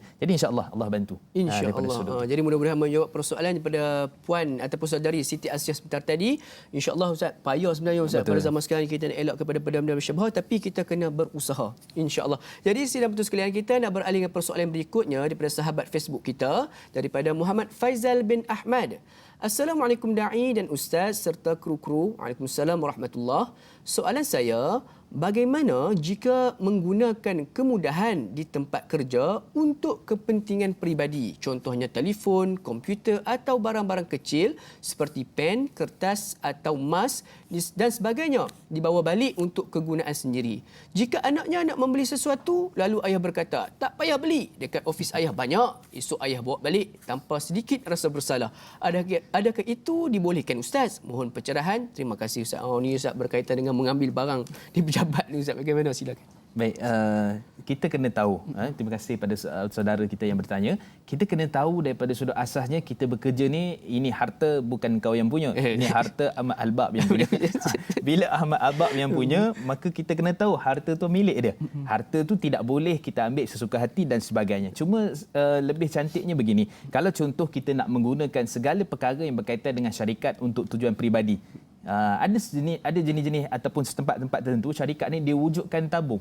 Tabung di sini maksudnya satu orang nak potong stick letak situ 20 sen contohnya. Satu orang nak guna telefon contohlah seminit berapa dia letak situ RM2 contohnya. Kalau contoh nak pen ke apa dia letak kat situ. Maka itu adalah satu tujuan yang sangat baik. Tapi yang saya khawatirnya, saya takut jadi tempat syarikat tu jual beli pula dah.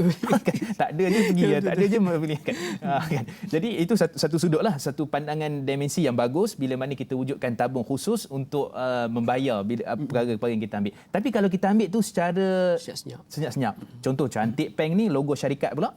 Cantik buku ni logo syarikat dan dibagi tu secara contohnya memang untuk kita. Tapi katalah contoh setiap staff boleh ambil peng 3, buku 2 contohnya. Dia ambil 15. Masya-Allah. Jadi yang 15 tu dia apa? Bagi anak dia tadilah. Tak apa, itu buku untuk anak dia conteng untuk buat. Yang tu hukumnya adalah haram. Kerana kita mengambil hak syarikat yang bukan daripada hak kita dan kita kena ganti balik. Kalau contoh daripada jumpalah kita punya bos ke apa, bos saya ada ambil sekian-sekian, berapa jumlah dia, contohlah RM15, maka kita kena pulang balik RM15 tu kerana kita mengambil hak yang tidak sepatutnya. Sebab apa? Dalam kita punya surat tawaran tu dia tak kata boleh ambil peng, boleh ambil komputer, boleh ambil dia tak kata. Jadi bila dalam tawaran tu tak menyebutkan demikian, maksudnya kita tak boleh ambil. Dan itu perjanjian yang kita buat dengan syarikat, maka apa saja tujuan untuk peribadi maka ia tidak boleh diambil dan kita kena faham daripada sudut asalnya dia melibatkan kesan itulah bagi anak tadi dan sebagainya daripada perkara ataupun sumber yang tidak halal daripada syarak. Termasuklah pelitup muka, termasuklah banyak hand sanitizer ni, ambil sikitlah, pam sikit kan, bawa balik, tak boleh. Maka hukumnya tidak dibenarkan.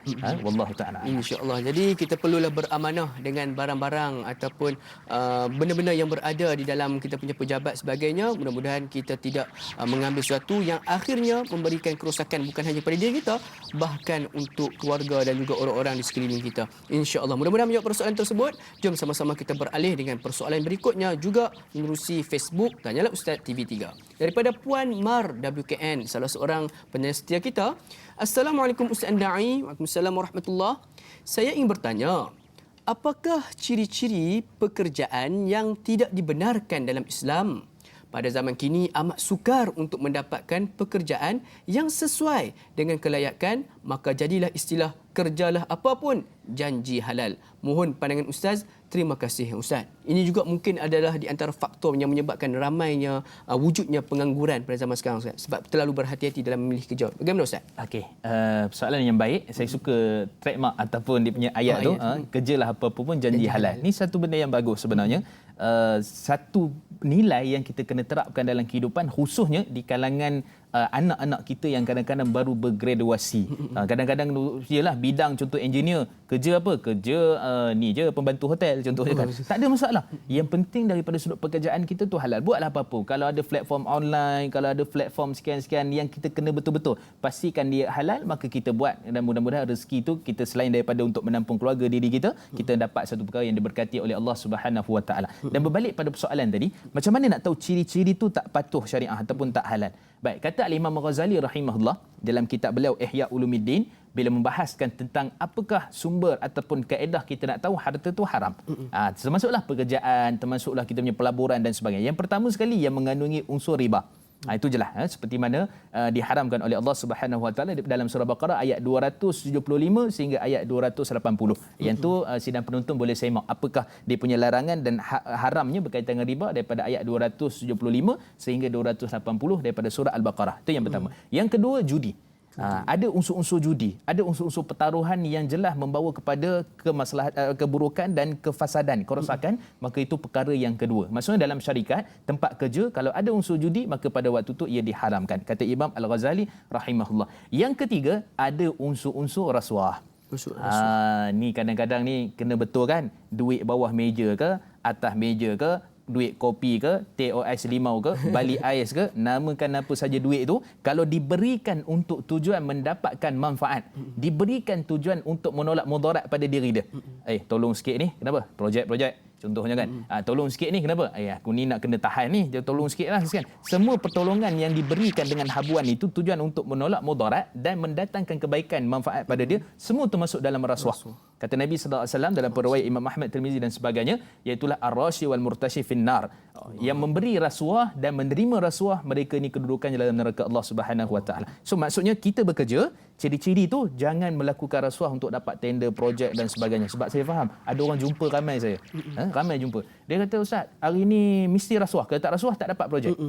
Dia sampai macam tu. Jadi kita kena ingat bahawa semua rezeki, semua yang datang ni adalah datang daripada Allah Subhanahu Wa Taala. Dengan cara yang haram kita buat, maka pada waktu tu buruklah kita punya kesan dan kedudukan kita di hari akhirat kelak. Baik, itu yang ketiga. Yang keempat, ciri-ciri dia adalah apa dia? Setiap yang ada unsur-unsur berkaitan dengan monopoli.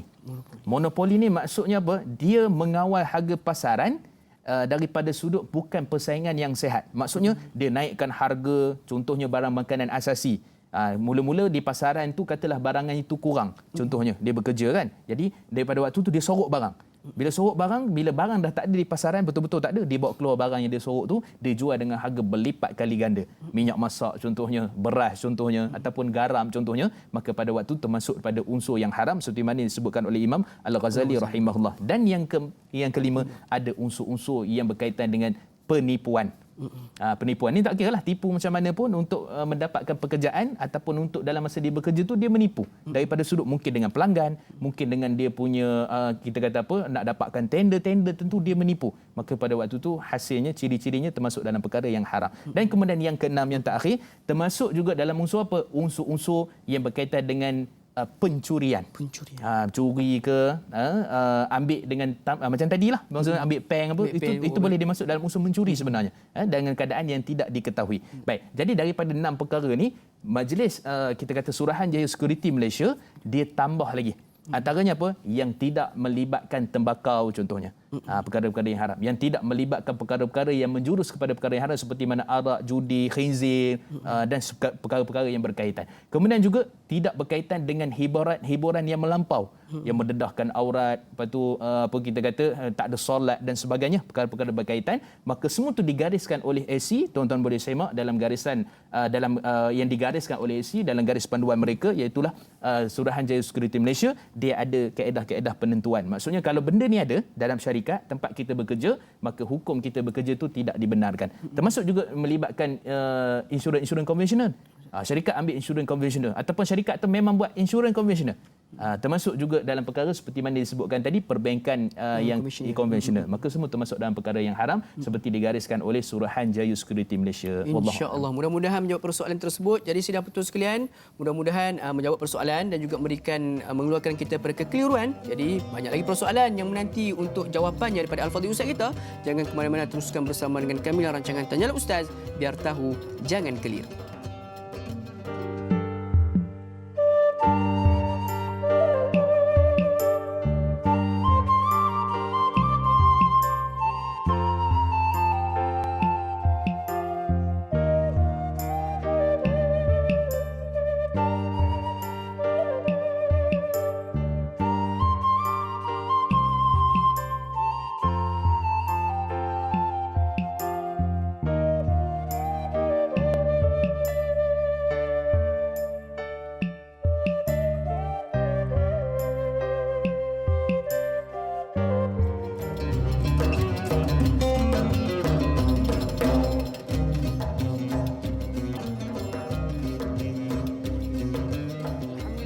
Sekalian, kembali kita bertemu pada pagi ini dalam siaran langsung Tanyalah Ustaz, biar tahu jangan keliru. Alhamdulillah, pejam celik sejam sudah berlalu.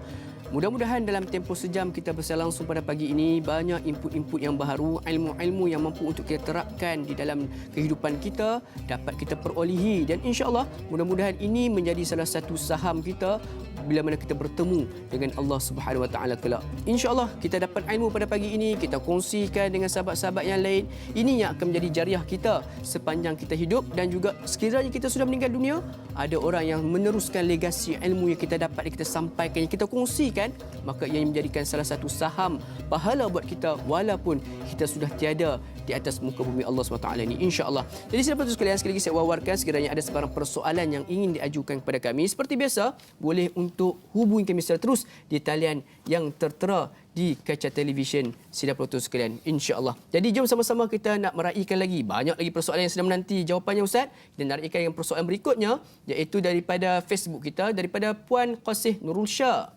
Assalamualaikum Ustaz Andai. Assalamualaikum warahmatullahi. Moga dalam rahmat Allah Subhanahu Wa Taala. Amin ya rabbal alamin. Amin. Ustaz, memandangkan dunia dilanda wabak COVID-19, ramai yang hilang pekerjaan dan sebagainya. Ada suami yang duduk rumah, isteri pula yang bekerja.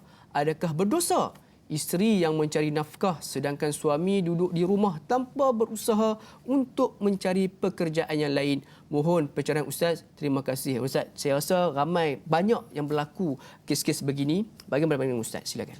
Baik. Bismillah wassalatu wassalamu ala Rasulillah. Alhamdulillah. Manusia ni bila dia dah kena satu perkara, dia jadi kreatif. Jadi kreatif. So kreatif dan inovatif kan. Jadi daripada sudut asasnya, ya, kemungkinan daripada soalan ni saya faham, maksudnya suami kehilangan pekerjaan. Jadi isteri ni mungkin ada kemahiran tentu buat kek ke, buat kari pap ke, sedap pula pagi pagi ni kari pap.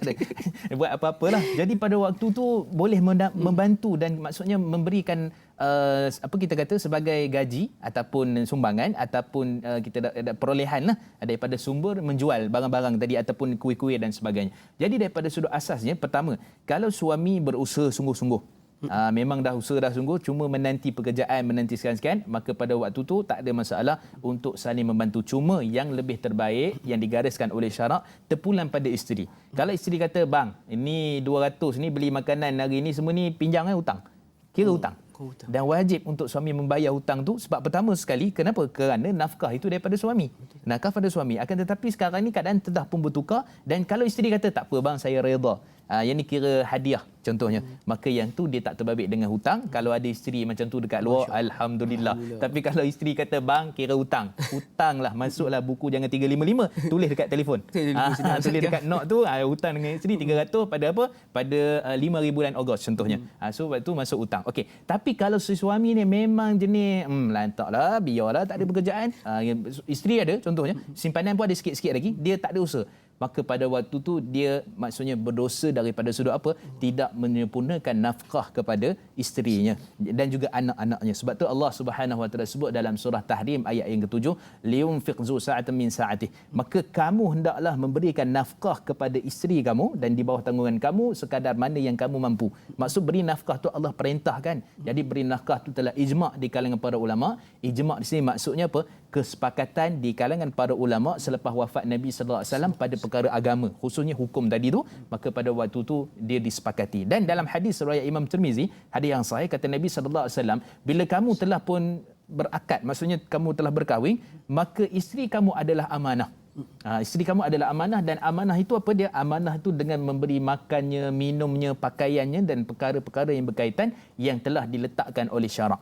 Itu daripada sudut hadisnya. Dan ada hadis yang lain juga dalam riwayat Imam Tirmizi rahimahullah, hadis yang sahih, Nabi sallallahu alaihi wasallam menyatakan bahawa, apakah, para sahabat tanya, ya Rasulullah, apakah tanggungjawab seorang isteri, seorang suami kepada di bawah tanggungannya, itulah isterinya contohnya ataupun anak-anaknya. Maka kata Nabi SAW, kamu beri makan apa yang kamu makan dan kamu beri pakaian apa yang kamu pakai. Maka daripada hadis dan ayat Quran yang kita sebutkan tadi, telah sepakat di kalangan para ulama, hukumnya berdosa seorang lelaki yang tidak mementingkan nafkah berkaitan dengan isterinya. Dan saya pasti kes ni terlalu banyak di mahkamah.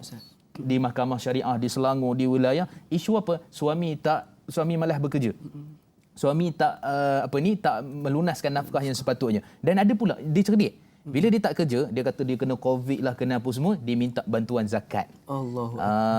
Dalam hadis riwayat Imam Tirmizi juga hadis yang sahih, kata Nabi SAW, la tahillu sadaqah lil ghani wala lidhi marratin sawi, atau kama qala Nabi SAW. Dalam riwayat sebut al-qawi, tidak dihalalkan zakat untuk orang yang kaya dan tidak dihalalkan juga zakat untuk orang yang kuat.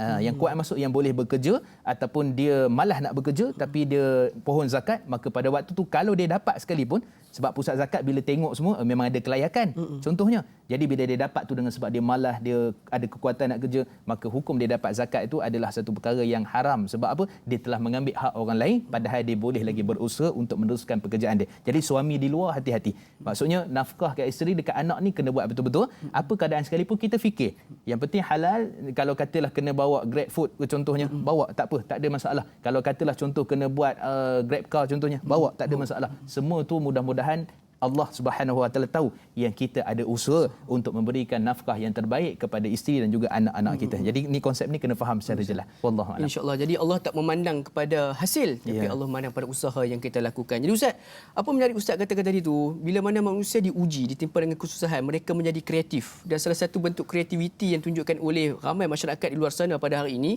adalah membuat konten-konten di dalam media-media sosial, Ustaz. Sebagai contoh YouTube, dia katakan Ustaz. Tetapi Ustaz, ada juga orang yang berkesempatan menggunakan platform ini untuk melakukan perkara yang tak dibenarkan oleh syariat. Sebagai contoh, membuat bahan-bahan untuk YouTube tersebut tetapi menggunakan cara prank, cara menipu dan sebagainya, Ustaz. Jadi mereka mendapat hasil, pendapatan daripada bahan-bahan tersebut. Apa hukumnya, Ustaz? Baik. Bismillah wassalatu wassalamu ala Rasulillah. Kreatif. Itu dia punya perkataan dia kan. Jadi bila sebut tentang kreatif ni betul. Antara sekarang ni kita dapat yang menjana income yang banyak adalah daripada YouTube ataupun video-video yang telah pun macam-macam jenis lah. Ada orang buat pergi memancing ikan, ada orang buat pergi pergi bermain dengan kawan-kawan, ada orang buat pasal teknik-teknik bersenam, pergi masuk gym dan sebagainya. Ada orang buat pelbagai. Jadi macam-macam konten. Okey. So daripada sudut YouTube tu sendiri, secara asalnya hukumnya adalah harus. Pekerjaan itu kalau mana membawa kepada perkara yang memberi manfaat kepada orang. Sebab saya nampak ada pekerjaan ataupun YouTuber ni yang buat contohnya apa, dia pergi jumpa orang fakir miskin ataupun kita kata peniaga-peniaga kecil. Jadi pada waktu tu dia bagi kita kata apa, dia bagi income ataupun dia bagi sagu hati contohnya. Dan sagu hati tu dapat pada mana? Dapat daripada orang yang tak skip iklan apa semua dekat YouTube ni. Jadi daripada tu akhirnya dia pun ada dapat dan dia pun boleh bagi kepada orang tu. Itu satu benda yang baik, yang boleh dipuji sebenarnya daripada sudut pekerjaan yang dia lakukan. Tapi ada yang di sebaliknya. Contohnya prank tadi, menipu tadi. Maka hukum asal prank dan menipu ni tidak dibenarkan oleh syarak. Sebab tu dalam hadis riwayat Imam Muslim dan sebahagian riwayat yang lain kata Nabi sallallahu alaihi wasallam, iaitu yuwarri'an nas, dilarang manusia ni untuk dia menakut-nakutkan manusia. Menakut-nakut di sini maksudnya termasuklah menipu. Contohnya apa? Bagi daging korban dalam plastik tu tak ada. Sampah contohnya, ataupun dia buat bagi contohnya duit tapi duit tu bukan maksudnya segala prank, maksudnya apa istilah dia bahasa Melayu prank ni? Mengena kan contohnya. Apa perbuatan untuk mengenakan manusia tu ataupun untuk menjadikan dia satu orang yang mungkin tertipu, mungkin berasa takut dan sebagainya, maka semua itu diharamkan daripada sudut syarak. Maka hati-hati Kan kita maksudnya nak buat baik, nak buat senang tapi kita tipu dia dan sebagainya. Jadi kepada YouTuber di luar sana yang masa ada konten video, buat konten yang bagus. Konten tu tak semestinya berceramah. Saya hari ni nak ceramah contoh, tak semestinya, memang tak ada orang tengok lah kot. Jadi penonton kita tanyalah ustaz ni antara yang bagus, yang baik, insya-Allah mudah-mudahan kerana tengok daripada sudut rancangan-rancangan keagamaan. Tapi kalau kita buat tu konten yang berbentuk masyarakat baik. Contoh buat konten apa? Kajian DPD menunjukkan berapa ramai orang buang emas dekat pantai contohnya. Dia pun buat konten. Jadi orang pun tengok teruk betul orang sekarang. Tapi jangan pergi maki pula. Tapi nak ceritanya keadaan manusia yang membentuk masyarakat. Tak kiralah mungkin sudut keagamaan, daripada sudut tata susila kebaikan, maka semua perkara itu diharuskan oleh syarak dan hukumnya harus dia mendapat gaji daripada YouTube dan sebagainya kerana atas usaha dan sumbangan yang dia buat itu. Wallahu taala. Insya-Allah. Jadi ustaz, nak tanya ustaz, kiranya benda tu adalah benda yang haram. Sebagai contohnya melakukan tarian-tarian dan dapat rezeki, sumber pendapatan itu, adakah hukumnya haram ustaz? Okey, yang ini dipanggil sebagai haram li ghairih ataupun bisababih. Haram dengan sebab faktor lain. Asalnya buat video harus, tapi faktor konten video tu yang menyumbangkan perkara itu kepada haram. Contoh tarian-tarian yang menggairahkan, kemudian unsur penipuan, kemudian juga mengaibkan orang, kemudian konten ataupun dia punya tajuk ataupun kandungan-kandungan yang membawa kepada unsur lucah dan sebagainya, maka semua tu daripada sumber yang haram dengan sebab perbuatan dia tadi. Asalnya halal, tapi disebabkan perbuatan yang sekeliling tu dan menjadikan sumber itu haram. Jadi hati-hati. Insya-Allah. Jadi mudah-mudahan memberikan pencerahan buat para kreativiti yang kreatif di luar sana yang melakukan konten-konten untuk YouTube ataupun mana-mana media sosial, pastikan berhati-hati di dalam kita menghasilkan sesuatu untuk tatapan masyarakat luar sana. Takut-takut ianya termasuk di dalam sumber pendapatan yang haram yang akhirnya menjadi darah daging kita. Mudah-mudahan menjawab persoalan tersebut insya-Allah. Jadi jom sama-sama kita beralih dengan persoalan berikutnya Ustaz daripada WhatsApp kita. Assalamualaikum Ustaz Andai. Waalaikumsalam warahmatullahi. Saya Puan Zuraini dari Balik Pulau Pinang. Nak tanya, bagaimana dengan pekerjaan kita di kilang yang buat microprocessor tapi khabarnya ada 5% company menyumbang kepada negara Israel. Adakah pekerjaan kita itu dikira syubhah? Sekian, terima kasih. Ustaz, satu soalan yang cukup menarik Ustaz. Bagaimana? Baik, bismillah wassalatu wassalamu ala rasulillah. Terima kasih kepada saudari kita yang bertanya. Baik, daripada sudut ni kita kena pasti betul-betul. Pertama sekali kabar-kabar itu. Kan? Maksudnya di luar sana banyak ada setengah orang dia dengki dengan kedai tu pasal dia punya ayam laku. Kan? Dia buat ayam juga tapi tak laku kan contoh, ataupun dia buat air ke apa tak laku. Maksud daripada sudut produk itu tak boleh dijual. Tapi orang lain jual okey. Jadi dia buat apa? Dia kata tu ada menyumbang kepada ini. Dia menyumbang. Pertama sekali daripada sudut ni semak berita tu betul-betul.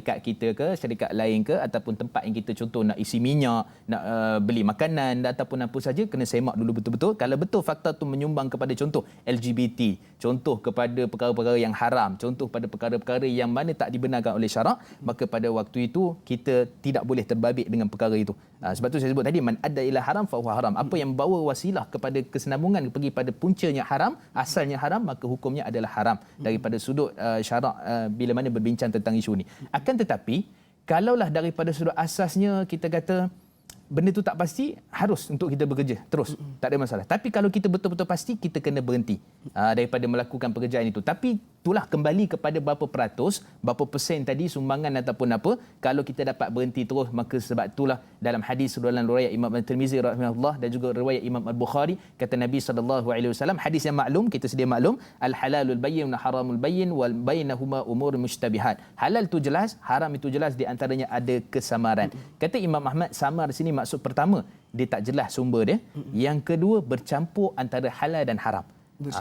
So daripada dua perkara ni kita kena perhatikan betul-betul, mengelak itu adalah lebih baik. Sebab tu daripada sudut asas kita kena pastikan setiap apa yang kita ada kalau boleh 100% halal untuk kita tidak ataupun menghalang diri kita terbabit dengan perkara-perkara yang sedemikian. So semak berita, bila semak tu betul-betul, baru pada waktu tu kita ada pilihan untuk meneruskan pekerjaan ataupun berhenti. Dan kemudian kalaulah benda tu tidak benar, maka kita boleh teruskan insya-Allah pekerjaan yang kita buat selama ini. Wallahu a'lam. Insya-Allah. Kalau pasti dengan berita tersebut maka berhenti, tapi kalau ada kesamaran dan sebagainya boleh untuk teruskan bekerja tersebut insya-Allah. Jadi mudah-mudahan menjawab persoalan tersebut. Jadi Ustaz, dengan terjawabnya persoalan tersebut, kita nak melabuhkan tirai Tanya Ustaz di TV3 dan jangan lupa untuk menerusi rancangan Tanya Ustaz di TV9 eksklusif 30 minit. Jom sama-sama kita teruskan menuntut ilmu. Tanyalah Ustaz, biar tahu, jangan keliru.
Alhamdulillah sudah penonton sekalian, kembali bertemu kita dalam rancangan Tanyalah Ustaz. Biar tahu, jangan keliru menerusi TV9 pada pagi ini.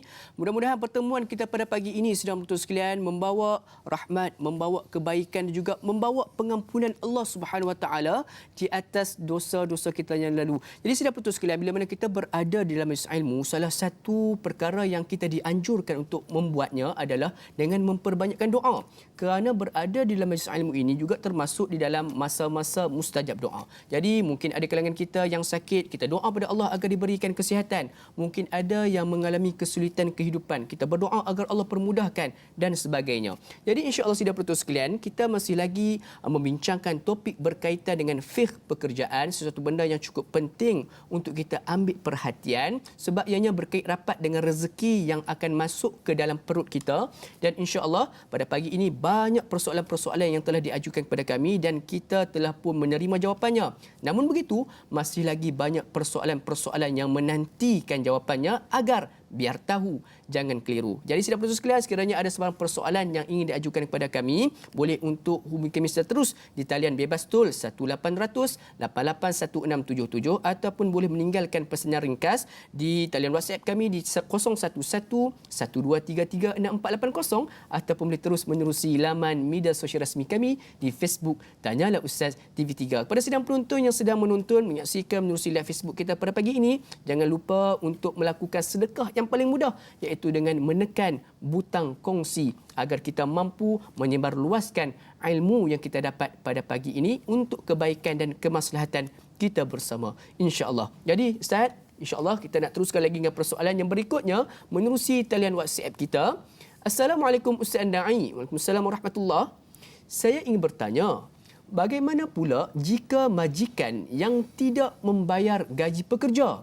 Contoh bayaran OT ataupun overtime tidak dibagi manakala pekerja dah berhenti dari tempat tersebut. Sekian, terima kasih Ustaz Da'i daripada Mak Long, orang Johor, Ustaz. Jadi Ustaz, ini juga boleh Ustaz kerangkan kepada kita di antara sifat-sifat majikan yang bersifat zalim dengan anak-anak buah di bawahnya, Ustaz. Silakan. Baik, bismillah wassalatu wassalamu ala Rasulillah. Alhamdulillah kita bertemu di TV9 untuk siaran setengah jam ini. Jadi terima kasih pada penonton yang bersusah payah menekan waktu untuk kembali ke TV9. Baik. Jadi insya-Allah soalan seterusnya, terima kasih kepada Mak Long yang bertanya berkenaan dengan kita kata majikan. Jadi majikan ni sebenarnya betul dia sangat berhubung rapat, sangat ada hubung kait antara majikan dengan pekerja. Sebab tu kalau kita tengok, kita pergi dulu, majikan ni dia ada beberapa perkara daripada sudut etika ataupun adab ataupun hukum-hukum yang mesti dipenuhi. Yang pertama sekali adalah kita sebut tadi terkait dengan soalan adalah membayar gaji pekerja. Bila kita gajikan orang dan bila kita sebut tentang offer letter, surat tawaran kerja tadi tu, dan bila kita letak contohnya 2,000, maka kena bayar 2,000 lah. Tak boleh suka hati kita potong, bayarlah ikut dan 1,200 dah lah kot. Ataupun bayar 1,000 cukup lah. Tak boleh. Kerana kita telah pun mengikat perjanjian dengan pekerja kita. Maka pada waktu kena tunaikan. Sebab tu dalam hadis riwayat daripada Imam Al-Bukhari, daripada Nabi SAW, dan riwayat Sayyidina Abu Hurairah dan juga Abu Sa'id Al-Khudri, kata Nabi SAW, "Thalathatun ana khasmuhum yaumil qiyamah." 3 kelompok yang mana bermusuh dengannya pada hari kiamat. Maksudnya tuan-tuan, nak jadi, bukan nak jadi musuh Allah lah kan, tapi ceritanya Allah bermusuh dengan orang-orang yang sedemikian. Antaranya apa? Warajulun, satu orang lelaki yang mana apa, digadikan a'tal ajir, yang telah diberikan kita kata apa, tanggungjawab, dan kemudian pada waktu tu dia buat apa? Fastaufa minhu, dia telah mengurus ataupun telah menyelesaikan tugasan dia, dan kemudian pada waktu kata Nabi sallallahu alaihi wasallam, walam yu'ti ajrah, dan dia tidak membayar gajinya. Maksudnya 3 kelompok yang Allah sebut ni, salah satunya adalah musuh Allah pada hari kiamat yang menggajikan pekerja, kemudian dia tidak membayar gaji pekerja. Ini termasuklah OT. Dalam surat memang sebut OT boleh claim, memang jelas sebut. Kan dalam sekian-sekian ni maksudnya semua gaji ataupun kelebihan benefit apa semua memang ada. Khususnya yang bulanan ni dan juga yang OT itu yang berkait rapat dengan gaji. Jadi wajib untuk pekerja membayar majikan untuk membayarnya. Dan kemudian dalam hadis yang hasan seperti mana disebutkan oleh Nabi sallallahu alaihi wasallam daripada riwayat Abdullah bin Umar radhiyallahu anhu, Nabi sallallahu alaihi wasallam menyatakan, a'til al-ajir ajrahu qabla an yajifa 'araqahu. Yang bermaksud hendaklah kamu membayar gaji pekerja sebelum kering peluhnya. Ini kalau kerja pejabat, aircon. Aircon tak ada perlu. Tak perlu. Pertama sekali, hadis ini sekurang-kurangnya statusnya hasan, sahih lah. Seperti mana disebutkan oleh Imam Al-Busiri dan juga Imam Al-Muziri dan Syekh Syuaib Ar-Naud ketika mana menilai status hadis ni. So hadis ni cerita tentang apa? Jangan kita ambil literal hadis. Habis tu yang keluar peluh ni kerja berat saja. Kalau basuh pinggan baru keluar peluh kan. Kalau kerja aircon tak keluar peluh. Jadi macam mana waktu tu? Baik. Ceritanya hadis ini para ulama bila mensyarahkan, maksudnya pertama sekali gaji itu disepakati oleh majikan dan juga pekerja. Maksudnya ni gaji sekian-sekian 2,000 dengan kerja yang kamu akan buat, maka pada waktu itu disetujui, maka itulah gaji dia. Dan yang kedua, bila gaji ini nak dibayar melalui persepakatan pekerja juga. Kalaulah kata bayar secara harian, bayar secara ikut OT, bayar secara mingguan, bayar secara bulanan, ataupun mungkin ada juga ikut 3 bulan sekali, contohnya pekerja-pekerja yang tertentu lah, perkhususan tertentu, maka pada waktu itu kita sepakat, kita setuju.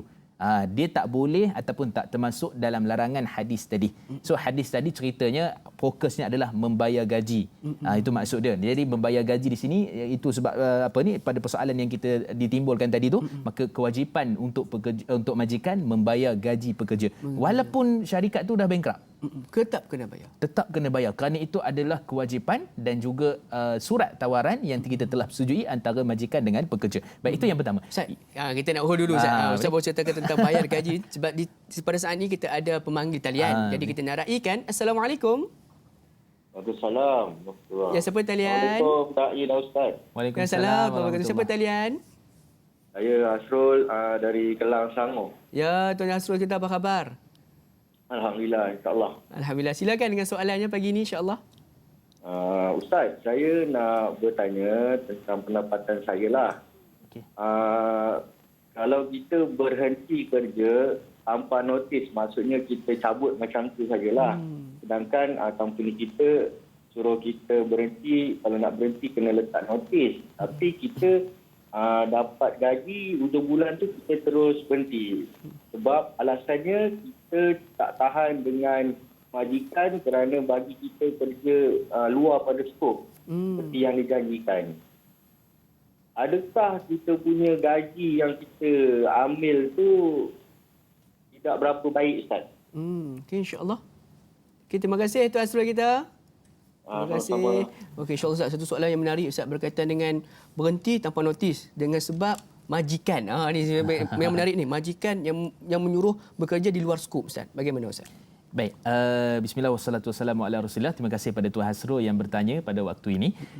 Pertama sekali kita kena lihat daripada sudut dalam kertas kerja ataupun dalam offer letter kita, surat tawaran kerja tu 1 2 3 4 5 6 7 8. Yang ke-8 tu dia kata apa? Yang ke-8 tu berdasarkan, maksudnya kerja dia tu berdasarkan arahan daripada majikan. Jadi kita kena pasti betul-betul tu berdasarkan arahan pada majikan. Ini yang dipanggil sebagai ad hoc, kerja-kerja yang luar skop kita ni.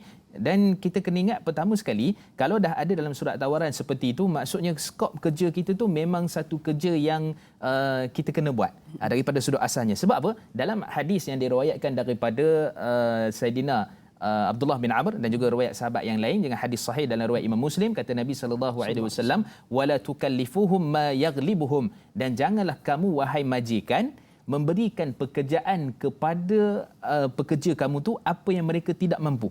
Maksudnya betul yang disebut tu nombor 8, contoh kita sebut tadi, nombor 8 tu kata berdasarkan arahan ataupun perubahan daripada majikan, betul. Tapi kalau kita bagi satu kerja yang dia tidak mampu buat, maka pada waktu tu dia termasuk dalam kita menzalimi pekerja. Tapi kalau kita bagi dalam ruang lingkup yang dia memang boleh buat dan dia berusaha untuk buat, maka pada waktu itu dia kena buatlah kerana berdasarkan daripada arahan daripada majikan dia. Jadi kena tengok konteks ni daripada dua sudut. Pertama, dia mesti yang dibagi tu mampu untuk dibuat oleh pekerja, dan yang kedua dia mesti patuh bila mana arahan ataupun apa yang diberikan oleh majikan tu satu benda yang baik. Dia sudutnya kita kena pandang daripada sudut lain tau. Sudut apa? Sudut majikan tu dia nampak bila bagi satu kerja dekat kita, bukan dia nak susahkan kita, tapi dia nak kita ni ada add value, nilai tambah. Maksud kita buat ni biasa kita dok buat menghadap komputer. Yang ni kita nak buat benda lain pula. Maksud apa? Kena pergi ke hutan contohnya kan. Maksudnya kita boleh buat, tak ada apa-apa masalah, cuma berat sikitlah. Jadi pada waktu tu kita tunaikan itu dan mudah-mudahan kita anggap sebagai satu ruang untuk menutup segala kekurangan pekerjaan yang kita buat sebelum itu, dan yang kedua kita anggap sebagai satu tambahan kepada kehidupan kita. Okey, itu daripada satu sudut. Sudut yang kedua, kalau kita tengok tadi, bila dah bagi notis contohnya sebulan ataupun 2 bulan. Notis ni sebenarnya memang dalam paper, dalam on paper daripada sudut surat tawaran kerja, memang dia akan bagi notis sama ada sebulan ke 2 bulan ke dan seterusnya. Tapi kalau kita ada contohnya tolak cuti, tolak sekian-sekian apa kita kata ihsan, kebaikan daripada kita punya majikan, maka pada waktu tu mungkin boleh jadi 2 minggu. Itu daripada ihsan, kebaikan, maksudnya atas budi bicara. Sebab tu kontrak yang telah dibuat boleh diubah di atas persetujuan kedua-dua pihak, majikan dan pekerja. Tak ada masalah. Bukan kena pakai sampai ni terus tak boleh pakai ni. Tapi kalau ada di sana budi bicara dan sebagainya, maka boleh diubah. Okey. So katalah notis contohnya 2 bulan. Katalah gaji, biasanya gaji akan bayar yang ke depan lah, maksudnya yang belakang lah, yang belakang. So bayar gaji contohnya bulan 8, bulan 4 contohnya. So bulan 4 ni bayar gaji, bulan 5 tu notis kita ialah 5 dan bulan 6 contohnya, ataupun bulan 5. So bulan 5 tu kita tak ambil gaji dan kita berhenti terus pada waktu tu. Pertama sekali, kita telah melanggar apa yang telah kita tanda tangan dalam surat tawaran kontrak kita. Yang tu kena hati-hati tu. Bila kita melanggar, maka pada waktu kita tak jujur dan amanah dengan majikan kita. Jadi masalah. Sebab tu kita kena ingat masa depan, contoh ini jarang berlaku tapi ada. Bila mana syarikat yang kita nak interview tu, tempat tu, dia akan telefon pada majikan lama. Kata, dia ni belah contohnya kan. Duduk ni tak patutnya sebulan, dia 2 bulan ni dia terus belah dapat gaji. Contohnya kan, dia terus lari. So pada waktu itu memberi keburukan pada kita daripada sudut karier kemajuan kita pada masa akan datang. Okey, itu daripada sudut yang kita nampak. Dan sudut yang lain tadi kita kata daripada sudut asasnya, mestilah kita mematuhi apa yang telah kita sign, tanda tangan dalam surat tawaran kerja kita. Maka itu satu benda yang disepakati, tak boleh kita ingkar, melainkan di atas budi bicara majikan kita. Kalau nak cepatkan tempoh ataupun kita kata terus boleh tak perlu kepada notis, maka itu di atas budi bicara majikan dan juga pekerja. Wallahu a'lam. InsyaAllah, mudah-mudahan memberikan pencerahan buat kita bersama dan juga kepada Tuan Asrul yang bertanyakan soalan sebentar tadi, insyaAllah. Jadi sidang penonton sekalian, banyak lagi persoalan yang kita akan cari jawapannya. Jangan ke mana-mana, teruskan bersama dengan kami dalam rancangan Tanya Ustaz, biar tahu jangan keliru, sebentar sahaja lagi, insyaAllah.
bekerja dengan tekun. Alhamdulillah sidang penonton sekalian, kembali kita bertemu dalam rancangan Tanyalah Ustaz, biar tahu jangan keliru, membincangkan topik berkaitan dengan fiqh pekerjaan. Mudah-mudahan banyak input-input baru yang sudah pun kita dapat untuk kita sama-sama terapkan dan juga kita amalkan dalam kehidupan kita sebagai seorang pekerja, sama ada seorang pekerja maupun seorang majikan, insya-Allah. Jadi sekali lagi saya wawarkan, kita sudah pun berada di blok yang terakhir pada pagi ini. Cepat sungguh masa berlalu. Sekiranya sidang penonton masih lagi ada persoalan yang ingin diajukan kepada kami, boleh untuk hubungi kami secara terus di talian yang tertera di kaca televisyen sidang penonton sekalian. Dan pada saat ini Ustaz, kita nak raikan lagi seberapa banyak soalan yang boleh. Jom sama-sama kita beralih dengan persoalan yang berikutnya menerusi aplikasi WhatsApp kita.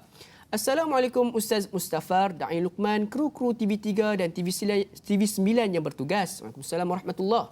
Soalan saya, bagaimana pula sekiranya ada majikan yang tidak membayar pampasan kepada pekerjanya setelah syarikat tersebut berjanji hendak membayarnya sekiranya syarikat tidak lagi beroperasi? Mohon pencerahan Ustaz daripada Din Zaidi, Pasir Mas, Kelantan. Satu soalan yang cukup menarik Ustaz bagi majikan yang tidak membayar pampasan. Silakan Ustaz. Baik, bismillah wassalatu wassalamu ala Rasulillah. bila kita sebut tentang dipanggil sebagai wa'ad. Wa'ad ni adalah janji. So janji di sini dia boleh jadi kategori itu sebagai dua. Satu dipanggil sebagai janji, dipanggil qada'an. Qada'an ni maksudnya daripada sudut hukum, satu lagi dipanggil diyanatan, daripada sudut agama. So daripada sudut hukum, maksudnya hukum tu apa? Hukum tu undang-undang lah, peraturan lah yang disediakan oleh syarikat ataupun sebagainya. Yang kedua daripada sudut agama tu sendiri. Baik, kalau daripada sudut pampasan ini, kalau dah ada janji dan memang kita kata yang ditepat, maksudnya yang betul-betul lah yang dibuat oleh syarikat, akan dibayar pampasan. Contoh syarikat ni sekian, kemudian akan dibayar pampasan sekian amount tertentu. Memang ada perjanjian, memang ada hitam putih maksudnya. Jadi pada waktu tu wajib untuk ditunaikan daripada sudut undang-undang itu, daripada sudut yang dibuat tu. Dan kemudian juga kita ambil praktis juga daripada sudut agama. So sudut agama kita tahu maksudnya perjanjian ini, sebab tu dalam hadis riwayat daripada Abdullah bin Umar dalam riwayat Imam Al-Bukhari, hadis yang sahih, kata Nabi sallallahu alaihi wasallam, tanda-tanda orang munafik kan ada tiga. Apa dia? Idza wa'ada akhlafa, bila dia berjanji maka dia mungkiri. Jadi daripada sudut itu bukan syarikat tu munafik. Maksudnya yang menguruskan lah. Jadi pada waktu itu kita kena faham, mesti kita melunaskan ataupun membayar pampasan yang telah dijanjikan. Maksudnya wa'ad tu, janji tu daripada sudut undang-undang, maksudnya peraturan yang kita telah buat di antara majikan dan juga dengan pekerja. Yang kedua juga daripada sudut agama, baik juga daripada sudut agama, maka menunaikannya itu adalah merupakan satu perkara yang diperintahkan oleh syarak dengan sebab janji yang kita buat. Ada janji yang mana janji ini dia berkaitan dengan agama saja. Dia tak kaitkan dengan undang-undang. Contohnya apa? Janji nak pergi makan malam ni. Kata ada ikut peraturan yang kita telah tak ada peraturan. Yang tu tak ada peraturan. Yang tu janji daripada sudut agama. Maksudnya kalau tak buat tu termasuk dalam ciri-ciri tadilah. Itu daripada sudut tu. So kita kena faham sudut dua ni. Jadi ada undang-undang, ada persetujuan bersama, maka pada waktu wajib untuk menunai ataupun membayar pampasan seperti mana yang disebutkan tadi. Melainkan pampasan ni kalau datang kemudian, contohnya macam aksiden, macam apa semua tu, yang tu atas budi bicara takaful contohnya. Berapa dia punya yang nak kena bayar, contohlah kata 30,000. Kita tak boleh kata awak kena bayar 100,000, tak boleh. Sebab apa? Sebab dia adalah berdasarkan budi bicara takaful yang kita telah pun ambil itu. So itu pampasan lain. Ni pampasan setelah mana kita diberhentikan kerja ataupun sebagainya. Itu kena lihat daripada pelbagai sudut. Wallahu alam. Jadi majikan wajib untuk membayar pampasan kepada pekerja, insya-Allah. Jadi Ustaz, kita nak beralih dengan persoalan yang berikutnya Ustaz, daripada Facebook kita, daripada Puan Baizura Mazlan. Assalamualaikum da'i dan Ustaz serta kru-kru. Waalaikumsalam warahmatullahi. Seseorang yang bekerja di kedai non-Muslim, apabila sambutan hari Natal, semua pekerja diberikan pakaian ala Santa Claus. Pakaian ini bukan sekadar pakaian semata-mata, ia juga berkait dengan unsur-unsur akidah Kristian. Jika dia terpaksa memakainya, adakah berdosa dan boleh menjejaskan akidah? Mohon pencerahan. Terima kasih Ustaz. Ini juga soalan berkaitan dengan majikan yang non-Muslim Ustaz. Kadang-kadang ada juga isu berkaitan dengan majikan non-Muslim yang tidak membenarkan seseorang untuk mendirikan solat Jumaat dan sebagainya Ustaz. Bagaimana Ustaz? Baik, satu perkara yang sangat baik ditimbulkan. So saya nampak di sini kita boleh pecah pada tiga lah. Pertama, isu gaji yang dibayar oleh majikan. Maksudnya daripada mana sumber. Ini ceritanya pada syarikat non-Muslim lah.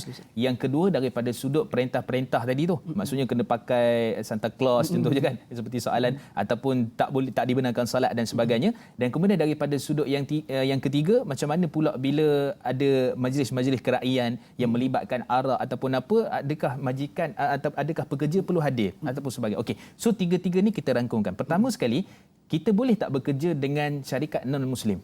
Jawapannya harus. Dibenarkan. Maksudnya kalau kita nak cerita daripada sudut masyarakat kita sekarang ni, banyaknya anak-anak muda kita yang baru lepas bergraduasi, yang baru lepas SPM, ia bekerja dengan syarikat non-Muslim. Maka hukumnya adalah harus. Dengan syarat pekerjaan yang dibuat tu harus. Itu dia punya syarat asalnya. Cuma timbul persoalan. Gaji yang dibayar oleh pekerja kita ni, majikan ni, dapat daripada mana? Entah malam semalam dia menang loteri ke? Malam sekian-sekian lah. Jadi kita tak tahu sumber tu. Tapi dia bayarlah gaji kita. So bayar gaji itu dalam hadis riwayat daripada Abdullah bin Umar dan riwayat daripada Ibn Abbas dalam Musannaf Ibn Abi Shaybah dan juga riwayat At-Tabarani menyatakan bahawa satu hari ada orang tanya kepada Sayyidina Abdullah bin Abbas dan Sayyidina Umar Khattab radhiyallahu anhu. Soalan dia ada orang lain ajak pergi makan kat rumah dia, sedangkan dia tahu sumber daripada yang dia dapat tu daripada judi dan riba. Dibagi duit kat orang, dia buat riba kan contohnya. Jadi pada waktu tu harus tak untuk aku makan? Kata Saidina Abdullah bin Abbas, Abdullah bin Umar, kamu pergi makan, dosa ditanggung olehnya. Allah. Maksudnya walaupun dia tu Islam tapi kita tahu dia tu maksudnya kita pun tak perlu tanya pun sebenarnya. Jadi kita tahu dah mungkin sumber-sumber tu tak jelas. Jadi pada waktu kita makan dan bismillah dan dosa di atas dia. Atas pelaku. Atas pelaku. Begitu juga kita nak kaitkan dengan non-muslim. Maksudnya dialah masalah tu. Dia tak ada dosa lah kan. Maksud bukan tak ada dosa apa daripada sudut hukum hakam syarak. Tapi dia yang bermasalah, dia yang buat benda tu, maka pada waktu kita tak ada masalah, harus untuk kita ambil gaji tu dan tak perlu kita tanya pun. Bos, semalam menang loteri ke apa? Banyak. Bos, semalam buat tak perlu tanya. So kita dapat gaji tu harus dan dengan syarat pekerjaan yang kita buat tadi halal. Baik, kita pergi isu yang kedua. Tinggal solat, dia tak benarkan solat ataupun kita kata memakai pakaian Santa Claus dan sebagainya. Pertama sekali, kalau urusan ini kita sebenarnya ada peraturan yang disediakan oleh Jabatan Buruh. Kalau majikan tak membenarkan solat, kita boleh buat aduan tu. Jadi boleh tengok pada akta berkaitan dengan Jabatan Buruh, kita boleh tengok dan kita boleh adukan tentang perkara itu dan ada saluran yang kita boleh selesaikan masalah kita tu daripada sudut perbincangan itu. So kita tengoklah. Cuma kalau kata tak jalan juga, dia tak benarkan kita solat, maka pada waktu tu daripada kita menjaga syariat Allah, kewajipan kita, maka pada waktu itu dengan pekerjaan kita, kalau boleh kita carilah tempat-tempat yang lain yang mana majikan itu walaupun hatta kalau dia bukan Islam sekalipun, non-Muslim, tapi dia benar kita solat, tak ada masalah. Dia tahu Jumaat kena tutup, it's okay. Yang tu tak ada masalah, kita boleh terus bekerja. Tapi kalau isu berkaitan dengan solat, cari-carilah. Pergilah dekat mana-mana kan, dekat Facebook ke, iklan kerja yang baru pada waktu itu. Baik. Kemudian yang ketiga, meraihkan hari-hari tertentu, keraian, dihidangkan arak ataupun semua. Contohnya soalan tadi, isu berkaitan dengan memakai baju Santa Claus. Santa Claus ni sebenarnya baju tu dia adalah satu pembaharuan dalam agama Kristian. Baru. Sebenarnya pada 270 Masihi, pada waktu itu dia ada satu orang, nama dia adalah Saint Nicholas. Saint Nicholas ni dia adalah satu orang yang mana diagungkan oleh orang-orang Kristian sebab dia ni baik dan dia selalu bagi sedekah dan sebagainya. Bila dia meninggal dunia, dia tak ada pun cerita tentang apa yang terbang tu. Yang dia punya itulah. Dia punya tunggangan dia tu kan. Tunggangan dia, lepas tu baju dia, cerita tu tak ada. Cerita tu datang kemudian. Antaranya disebabkan contohnya pernah berlaku satu syarikat ni dia buat gula-gula. So buat gula-gula tu dia nak popularkan gula-gula dia bawa satu imej Santa Claus yang memakai baju warna merah. Kemudian juga pada waktu tu syarikat minuman, saya tak sebutlah syarikat mana. So dia pun nak buat juga kita kata nak menarik perhatian sehingga kan baju Santa Claus tu dulu asalnya merah saja. Sekarang dia dah ada merah putih. Untuk menunjukkan bahawa untuk promosi dia punya syarikat. So ceritanya baju Santa Claus apa semua ni dia berkait rapat dengan agama sebenarnya. So sebab tu Majlis Fatwa Kebangsaan, walaupun sejarahnya kita tahu pada awal tu tak ada baju pun kan. Tak ada pun cerita tentang bagi hadiah dalam stokin. Kan itu pun famous juga. Sebenarnya tak ada pada zaman dulu, pada awal-awal yang dibuat oleh Saint Nicholas tu, Nicholas tu. Dan akhirnya Majlis Fatwa Kebangsaan bincang pada tahun 2005. Mereka berfatwa ataupun kesimpulan fatwa menyatakan tidak boleh memperagakan pakaian-pakaian berbentuk keagamaan. Contohnya macam Santa Claus seperti mana yang ditanyakan tadi. Tapi katalah contoh, kalau maskot tertentu dan maskot tu tutup aurat. Contohnya rimau kan. Contohnya kambing contohnya. Yang tu masih ada ruang perbincangan di kalangan ulama sama ada makruh ataupun harus dan sebagainya. Tapi kalau berbentuk keagamaan, maka secara keseluruhannya Majlis Fatwa 2005 tidak membenarkan perkara itu. Kalau boleh kita elakkan. Dan bos kita tu sepatutnya dia kena fahamlah. Majoriti masyarakat kita ni Islam di Malaysia dan kita tahu di manakah batasan-batasan yang berkaitan dengan agama kita dan juga agama mereka. Wallahu a'lam. Insya-Allah. Jadi memberikan peneranganlah kepada majikan kita berkaitan dengan hukum-hukum ini supaya kita terkeluar daripada perkara-perkara yang haram. Insya-Allah. Jadi Ustaz, kita sudah pun berada di penghujung rancangan pada pagi ini. Banyak lagi persoalan yang menanti, tapi tak apalah. Insya-Allah masing-masing boleh bertemu dengan Ustaz di luar ataupun berkomunikasi dengan Ustaz di luar sana nanti. Jadi Ustaz, sebagai sedikit kesimpulan ringkas Ustaz, dan boleh Ustaz akhirkan dengan bacaan doa, mudah-mudahan Allah rahmati pertemuan kita pada pagi ini. Silakan Ustaz. Baik. Bismillah wassalatu wassalamu ala Rasulillah. Pertama, kita kena tahu bahawa rezeki ini kita nak cari yang halal. Daripada sudut yang kedua, setiap orang bekerja tu mestilah amanah, ada itqan, ada muhsin, dan setiap perkara yang dibuat tu adalah untuk memajukan diri dia, cari rezeki yang halal dan juga syarikat. Dan yang ketiga, daripada sudut kita nak mendapat keberkatan daripada harta yang kita edarkan, daripada rantaian makanan tu pada isteri kita, anak-anak kita, daripada sumber yang halal. Dan yang keempat, suka saya nak ingatkan, iaitulah berkenaan dengan apa? Gaji tak banyak tak apa, yang penting halal dan berkat. Seperti mana yang disebutkan tadi. Dan yang kelima, benda yang paling penting, dalam bekerja patuhi SOP yang telah pun ditetapkan oleh Kementerian Kesihatan Malaysia. Wallahu a'lam. InsyaAllah Ustaz. Sikit baca doa Ustaz. A'udzubillahi minasyaitanir rajim. Bismillahirrahmanirrahim. Alhamdulillahirabbil alamin wassalatu wassalamu ala asyrafil anbiya wal mursalin wa ala alihi wa ashabihi ajmain. Allahumma inna nas'aluka ilman nafi'a wa rizqan thayyiba wa amalan mutaqabbala. Rabbana atina fid dunya hasanah wa fil akhirati hasanah wa qina adzabannar. Wa sallallahu ala sayidina Muhammad wa ala alihi washabihi wa baraka wasallam. Walhamdulillahirabbil alamin. Taqabbalallahu minna wa minkum. Assalamualaikum warahmatullahi wabarakatuh. Waalaikumsalam warahmatullahi wabarakatuh. Terima kasih Ustaz di atas bacaan doa sebentar tadi. Mudah-mudahan Allah berkati pertemuan kita pada pagi ini dan menggugurkan segala dosa-dosa kita sepanjang 2 jam tempoh kita bersiaran pada pagi ini insya-Allah. Jadi sidang penonton sekalian, jangan lupa untuk menonton rancangan Tanyalah Ustaz kerana esok topik yang cukup menarik berkaitan dengan salah seorang sahabat Nabi iaitu Salman Al-Farisi. Siapakah dia? Bersama dengan ahli panel kita Ustaz Nur Effendi Hamid dan juga moderator kita yang handsome dan tampan iaitu Da'i Anas insya-Allah. Jadi terima kasih kerana kekal bersama dengan kami sehingga ke penghujung rancangan. InsyaAllah bertemu lagi di lain episod. Saya Da'i Luqman, mohon mengundur diri. Assalamualaikum warahmatullahi wabarakatuh. Tanyalah Ustaz, biar tahu jangan keliru.